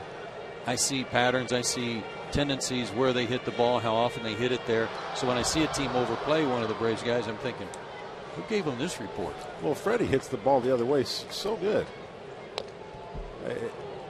You know, and you, am I wrong? I don't see. No, you are right. You're right. I mean, he hits the ball the other way. A routine ground ball to short, to second base right here is a hit. As it was for him his first time up today in the second inning. And any bunt, I know he probably doesn't want to do this with 2 outs, but Toward third, and Laurie cuts it off and makes the play to retire the side in order for the Braves. On we go to the 7th, 3-2 game.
Braves defense in this series has been terrific.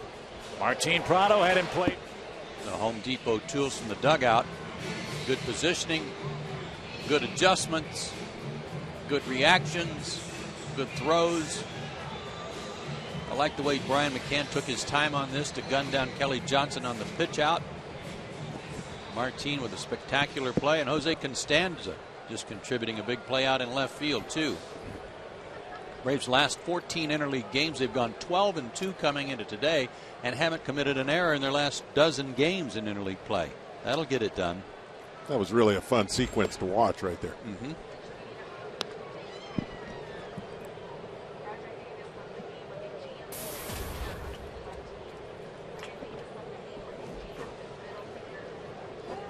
Finally got word on Rajai Davis. Was it a hamstring? Wasn't a quadriceps? But now we know why he's wearing the oven mitt when he runs the bases. Jammed middle finger on his left hand.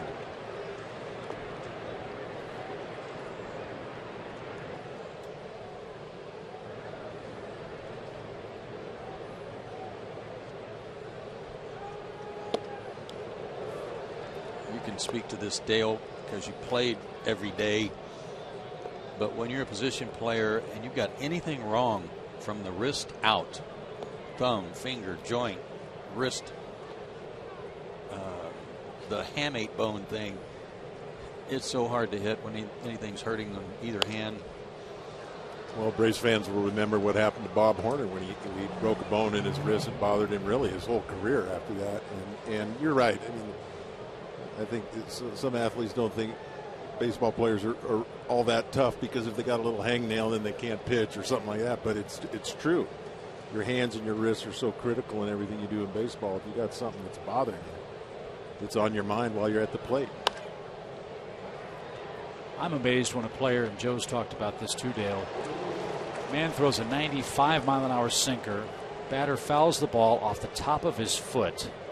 And not only has to continue the at-bat, but once he puts the ball in play, has to run. Well, I was lucky. I didn't do that a lot. I see guys that do it all the time. I don't know how they do it. And Joe, you were a guy that used your legs. You were a fast guy. That's. And I hit balls. I think I hit balls off my foot and ankles as Brian took that a direct shot. But I did that a lot because I had a slow bat. I mean, honestly, I think that was part of it. And it was no fun.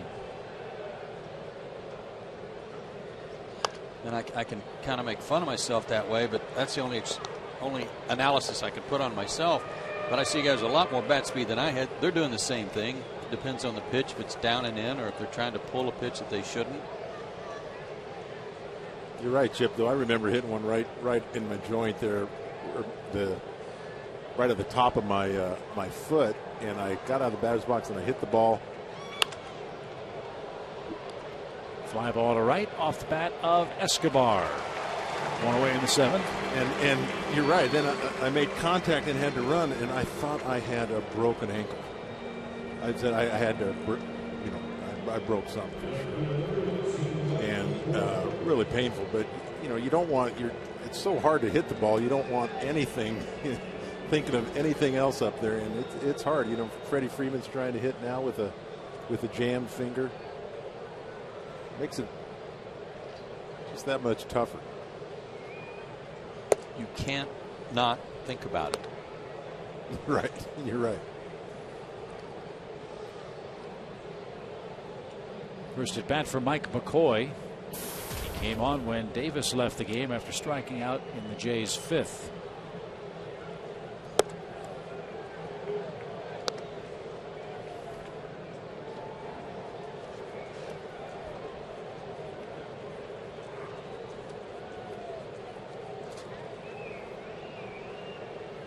McCoy's no kid. He's 31. First got to the big leagues in 2009 with Colorado. Played in 12 games with the Rockies. Was originally a Cardinals farmhand. Drafted in 2002.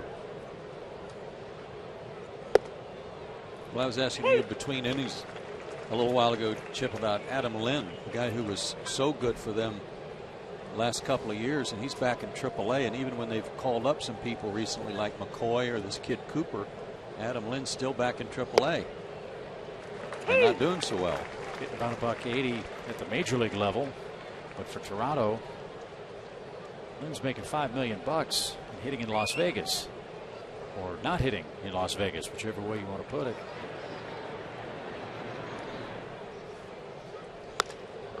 Fly ball, shallow right center. Hayward dives, and what a catch!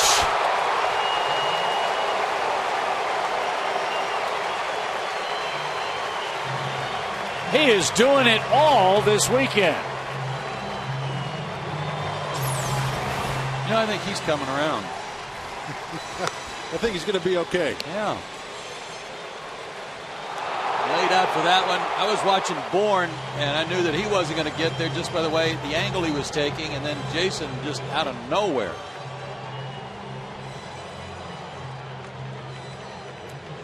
You know what I just thought of was that ball Harper hit to him that got a lot of attention where he went a little nonchalant. I think maybe Jason had a little talk with himself after that little situation. I mean, he has turned it on. That's a great point, Murph.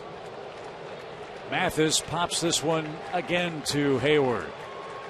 All three putouts went to right, but the one in the middle was spectacular. Atlanta's defense continues to shine. Jason Hayward. Cue the Superman theme. Seventh inning stretch at Turner Field.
Great game. Atlanta leading 3-2. Tommy Hansen's pitched 7 innings on a day, Joe and Murph, where Freddie Gonzalez needed his pitcher to take the ball deep in the game after nearly 4 hours of baseball last night. Well, Tommy's pitched great ball his last 2 starts. You think about it. The game in Washington, he gave up 2 runs on 2 homers. He's given up 2 runs on a homer today. In between, he hasn't given up anything. Fly ball hit by Simmons toward left. McCoy going back. That ball is out of here.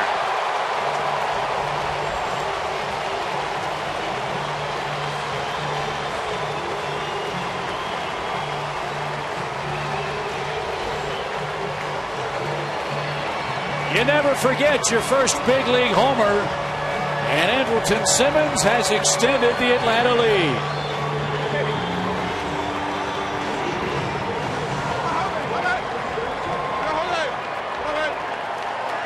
Silent treatment.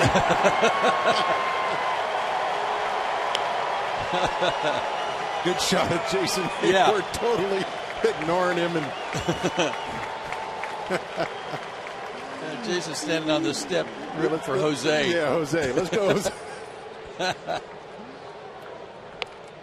Now Costanza, bunt. Tough play and another infield hit.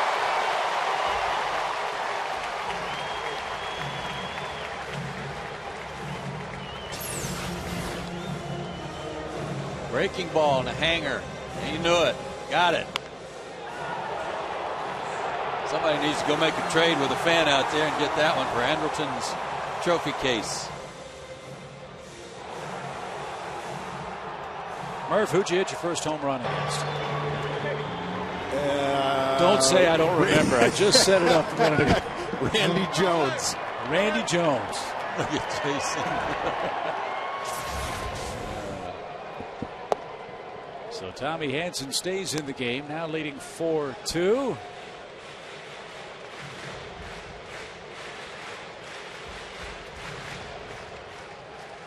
That security officer going to go make a trade. Good deal. I'm sure it'll be a good deal. Man, one time we were in Montreal, and I don't remember the score of the game. We were getting beat. Kid comes up, hits a home run into the right field stands there at Old Olympic Stadium. It comes back out on the field, and I get it, and I throw it back in the stands. And the next day, guys were all over me with the Expos. I was like, well, what was going on? Because that was the guy's first career home run. And I didn't hear anybody. Oh, I felt terrible.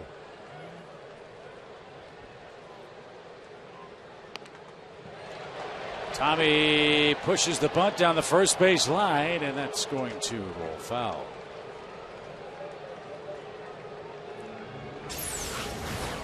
So what do you do after someone hits their first career home run? You ignore them.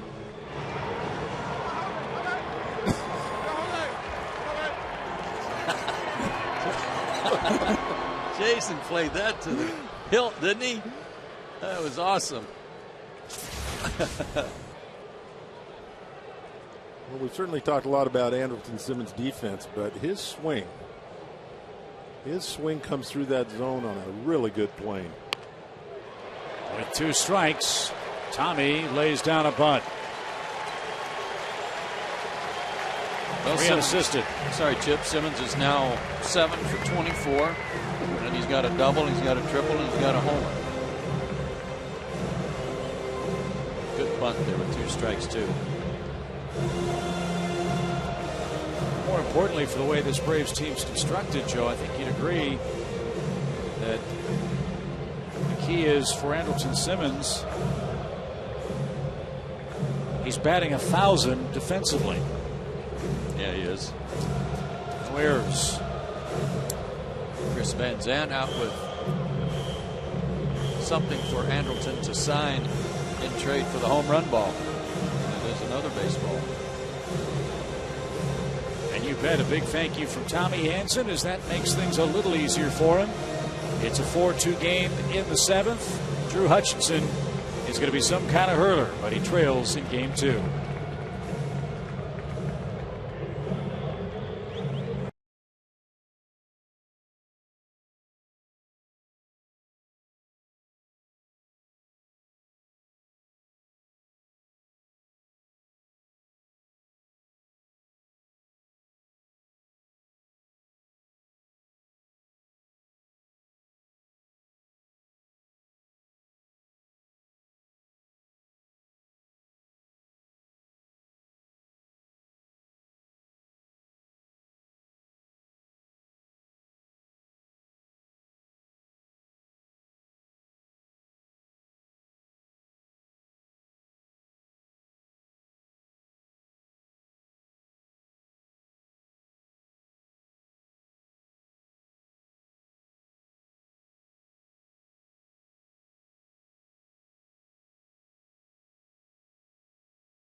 Here in the home half of the 7th inning.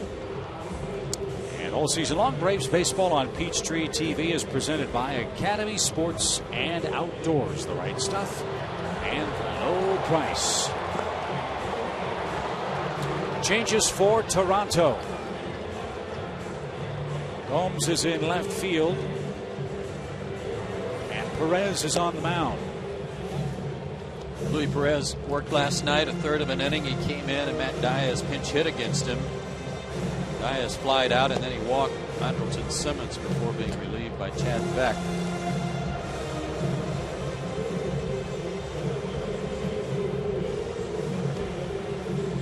I was very impressed with Drew Hutchison.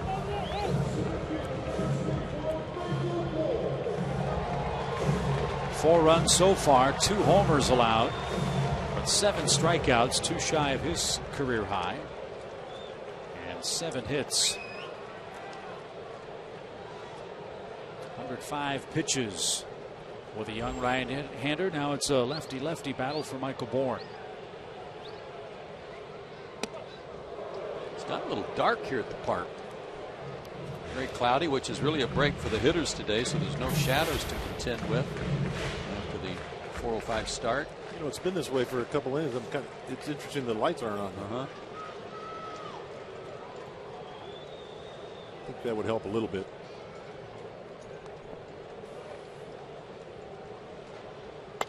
Lined over third, fair, and down the left field line.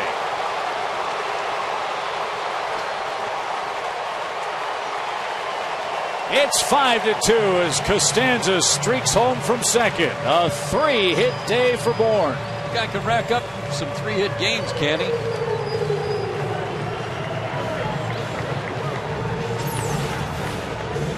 Man, and against the lefty here. Got one upstairs, though, and a little inside-out swing, trying to make sure he didn't pull off the left-hander. Dan Uggla's hit the home run came with runners on base. First hit of the series for Atlanta with a runner in scoring position. This is the second. Boy, when you got that swing and you can run and you can bunt, it's a great combination. 3-hit games. How many is that? I didn't hear. Second 12, straight. Second straight and 12th of the season. Man, 3-hit games. I just don't remember those happening too often. Personally. Maybe had that many over the course of the season. Gretchen Caney tells us that that's the most 3-hit games in baseball. 12 by Michael Bourne. Well, I liked what Pete Van Wieren said. He looks like he's a guy that's got his eye on a batting title, maybe.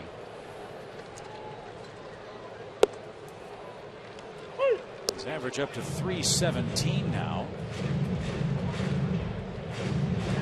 He's got some work to do if he wants to win the National League batting title. Melky Cabrera leads the way at 364.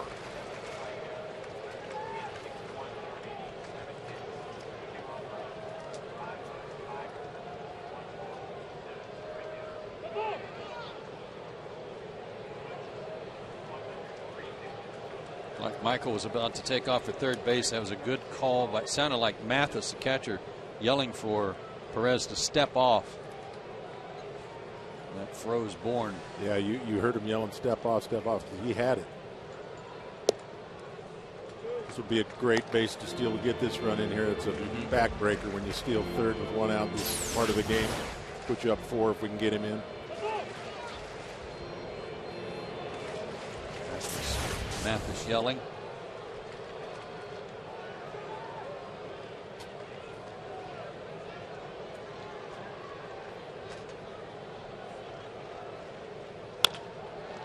Ground ball to second. Runner will reach third with 2 outs.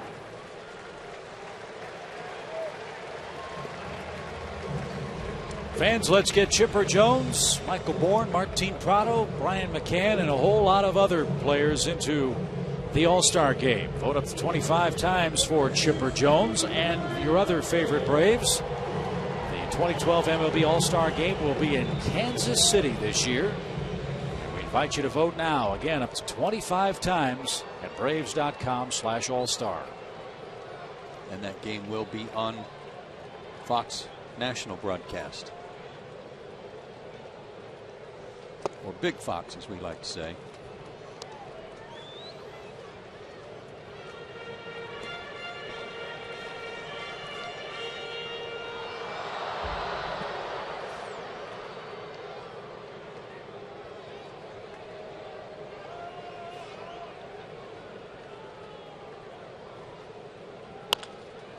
To first.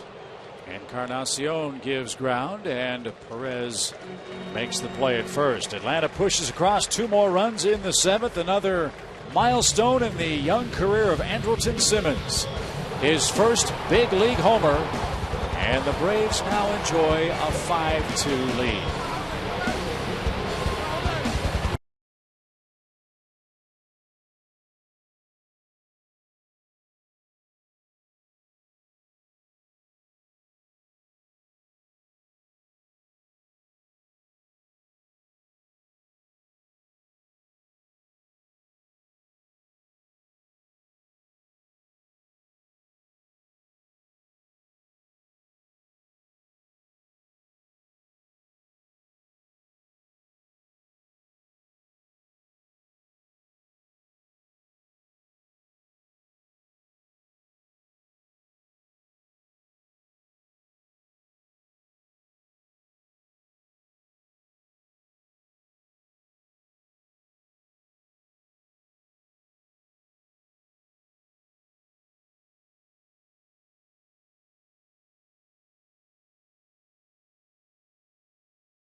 What's this? This is Tommy Hanson on the home run.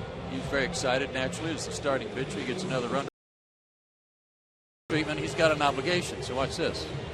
Another dugout. Walks right by him.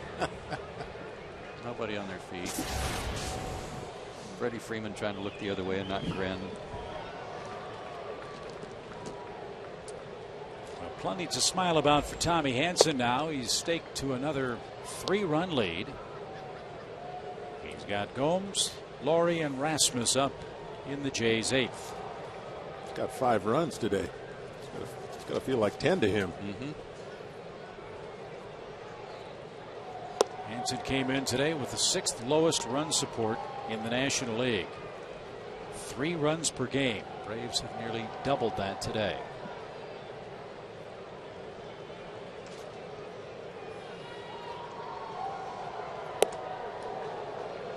Gomes is 0 for his last 15. Started the year in Vegas. He was hitting .349 with 7 homers. They used to be called the Las Vegas Stars. Now they're called the Las Vegas 51s. Area 51. What can I tell you? I'd much rather have it be the 21s myself. Yeah. Joe V would agree with that. Yeah. We don't get a vote. 3 balls, 2 strikes. Is Albuquerque still the Isotopes? Yes. That's, I think, my favorite minor league team name. Well, with the Isotopes, you can have, you know, of a logo, you know, that you can put on there like an atom. I'd like to see that 51's what they've got.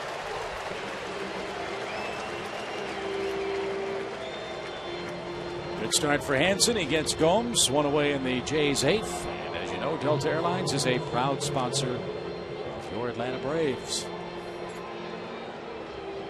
See on the scoreboard there, too, Washington shutting out Boston in the bottom of the 7th. Surprise, surprise, more good pitching from Washington.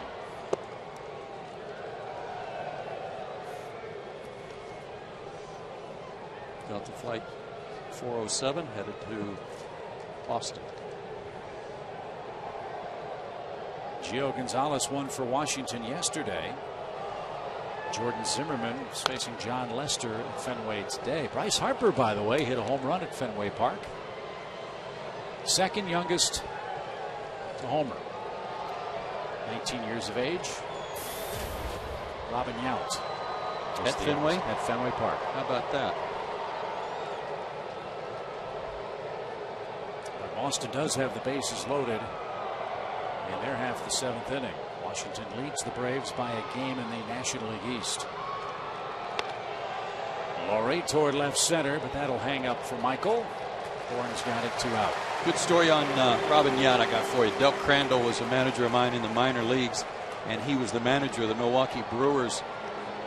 The spring training after the Brewers had taken Robin Yount as their first pick. So in spring training that year, when they're having their organizational meetings and they're putting their team together, Del said, I just spoke up and said, anybody have any objections against an 18-year-old being our shortstop? And nobody spoke up, and he made the club. Wow. That's how good Robin Yount was, even at 18, and broke in as a shortstop.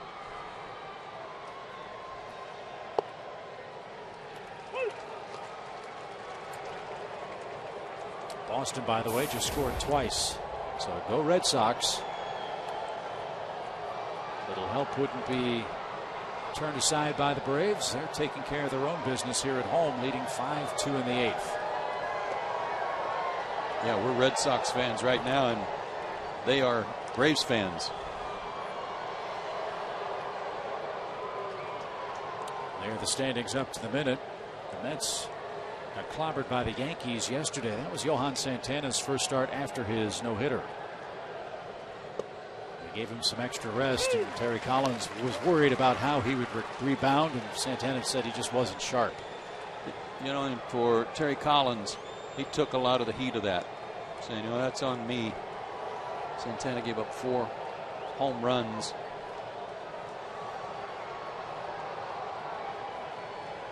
Nice job, I thought, of Collins to take that off Johan.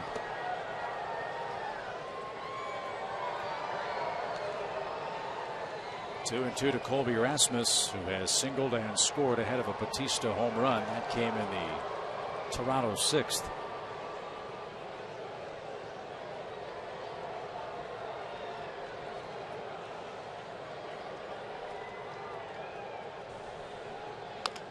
Check swing, and Hansen will take that. He's through 8 with a 5-2 lead.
Coors Light 8th inning.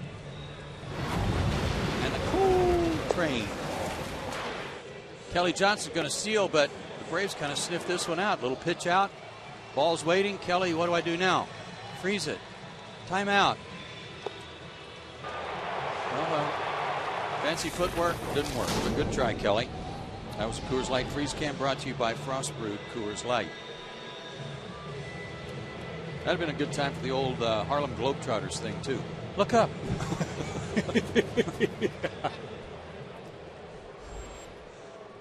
Well, Chip just pulled up the Las Vegas 51's logo, and it does have an alien on there.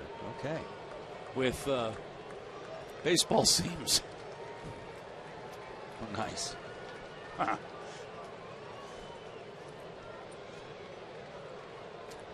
To the 8th. Braves 5, Toronto 2. Oh, man. Did he mash that ball?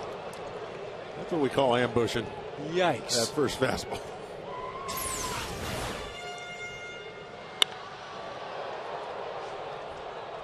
Got on top of that high one.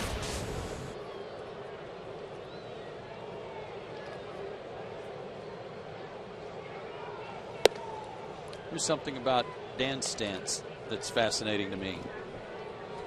Look at his back foot.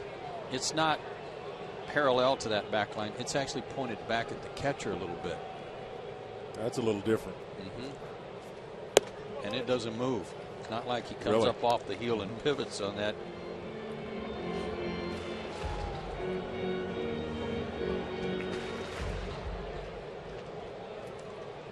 Dan brought a crowd of 32,819 to its feet with a 3-run homer in the 3rd. He is 1 for 3.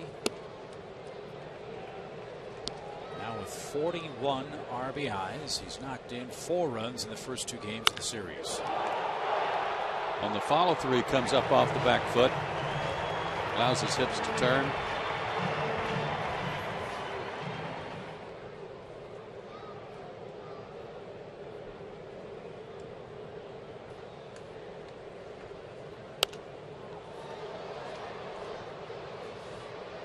Well, he had a great spring training.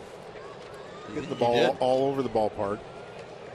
And I just keep looking at his walks. When you have that many walks, you're swinging at a lot of good pitches. You're being selective. Seeing the ball well.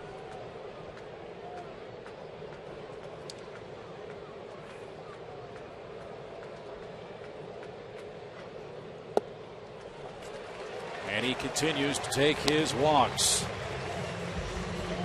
Interesting when Tommy Hansen came into the dugout after the top of the inning, he was greeted by Freddie Gonzalez. And if you could read lips, Freddie's asking him, "You got one more in you?" Greg Kimbrell is up just in case, but it looks like Tommy might try to finish this up for what would be his 2nd career complete game. He's thrown 111 pitches.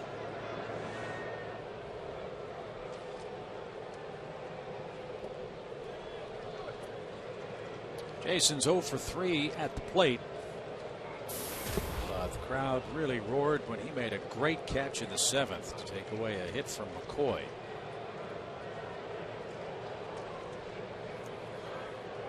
He made an excellent point over there as we were going to break after that catch, Dale, about how maybe that day that he got embarrassed on the play by Bryce Harper, maybe that's kind of what helped him refocus, because he has been lights out since. Yeah, I think he probably just said to himself, that's not me.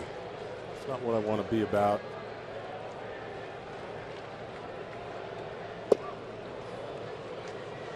Just a little lapse of concentration. I mean, it really was unfortunate timing. It happened to be with Harper, and it got a little play. That's not the way Jason plays.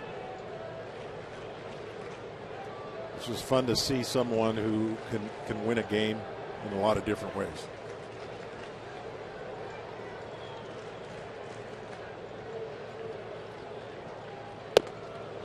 Snap throw back to first.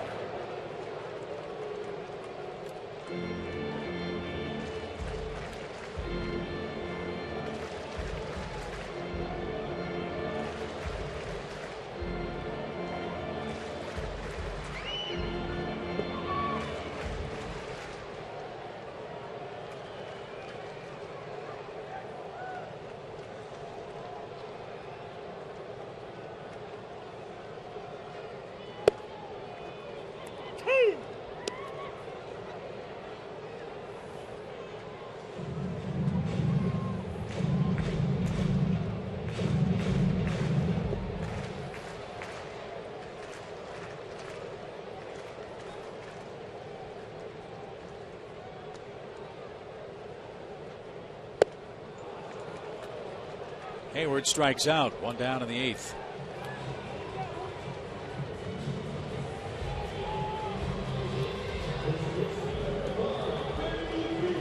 We finish up the series here tomorrow. We'll have Sunday Braves for you. Ricky Romero will pitch for Toronto. If you didn't hear earlier, Tim Hudson's start will be pushed back to Wednesday for Atlanta.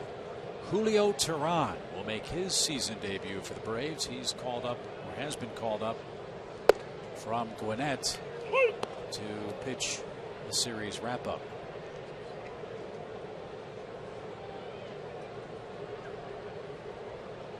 And if you add somebody, that means somebody's got to go.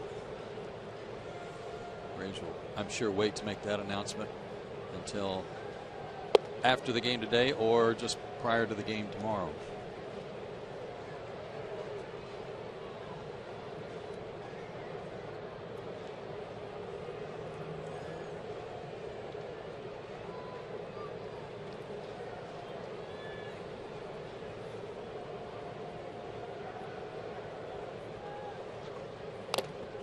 Good swing. And if you missed it, here's what Julio has done so far at AAA this year. Got off to a little bit of a slow start. He was giving up a lot of hits, some walks. There was some concern that maybe he went down and pouted a little bit after not having such a good spring when Delgado won the job, and it was obviously it was a competition between the two for the 5th spot in the rotation.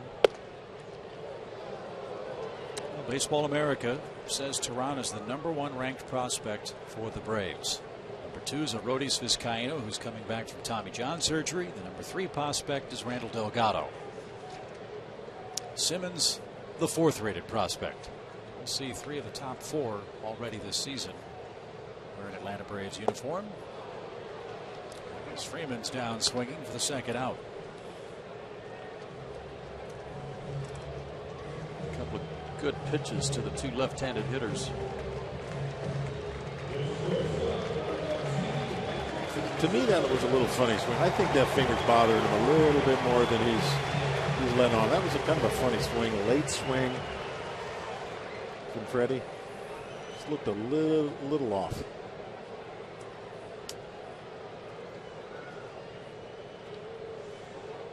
Nice cheer for Andrelton Simmons.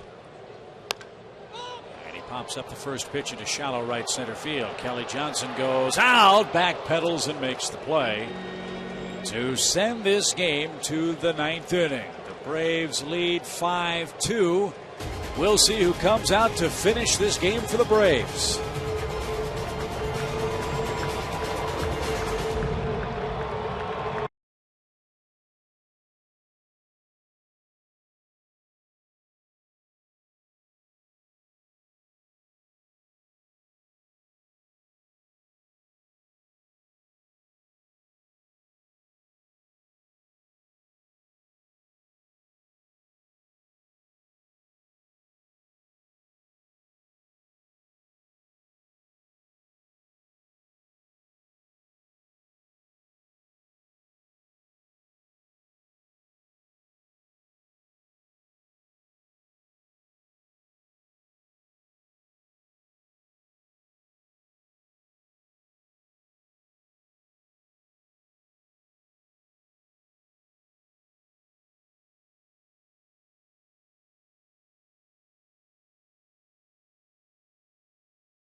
McDonald's, by the Georgia Lottery, by AT&T Uverse, and by Ram Trucks.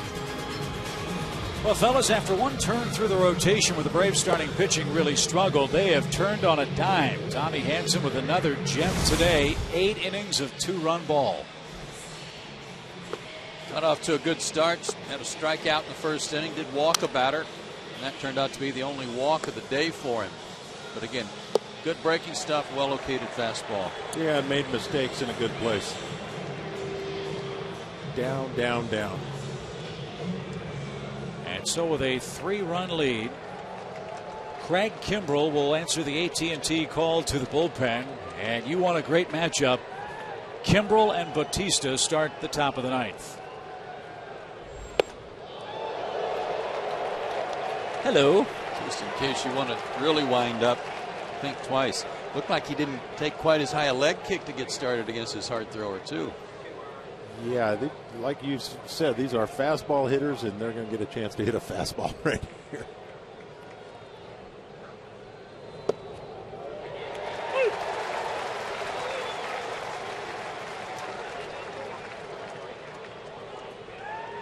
Bautista pleads his case.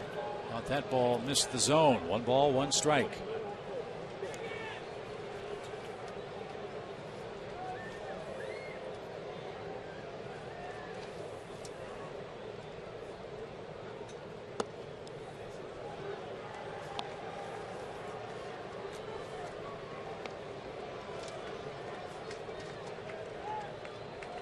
Kimbrell's 17 saves, leads the National League.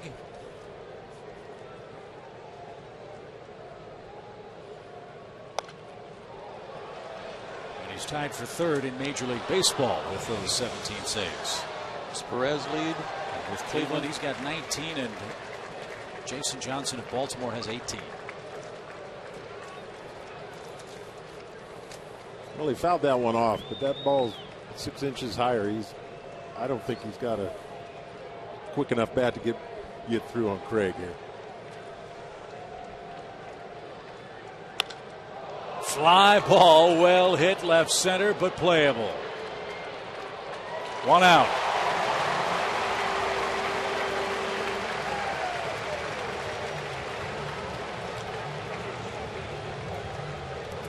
Well, I almost spoke too soon. I would have liked that a little bit higher. But you know what? He was late. I mean, he's got such great bat speed. It still almost went out of here, but he was still a little tardy on it. And it was up.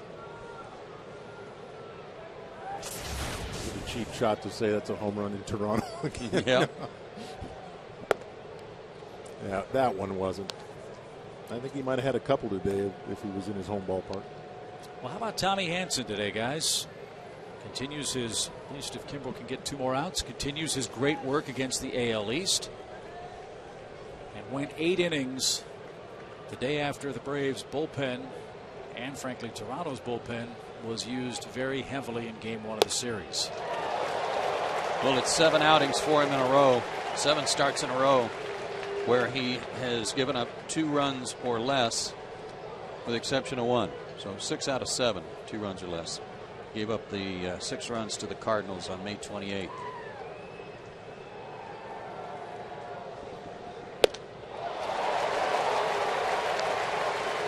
Encarnacion a little late. 1 ball, 2 strikes.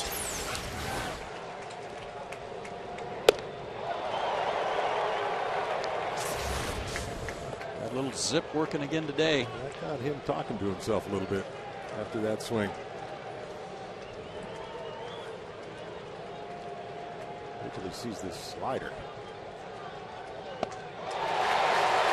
Maybe he didn't see it at all. He doesn't need it today. 2 outs.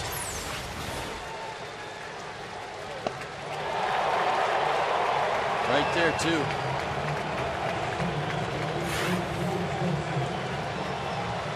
Craig's last 5 appearances, including 4 saves, just 1 hit allowed in his last 9 innings.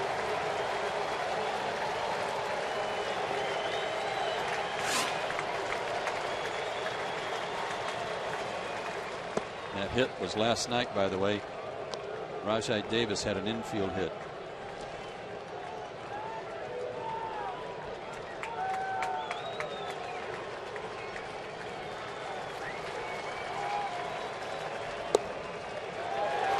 the knees at 96. Have fun, Murph. At the knees at 96. Wow. Hot shot, diving play, Ugla. Braves win.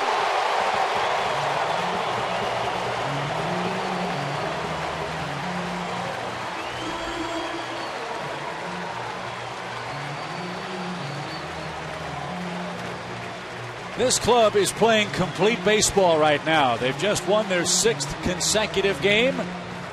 Another terrific play by Ugla to take care of Kelly Johnson and Toronto by a final score of 5-2. A big day for Andrelton Simmons. We'll try to talk to the Braves shortstop about that after this.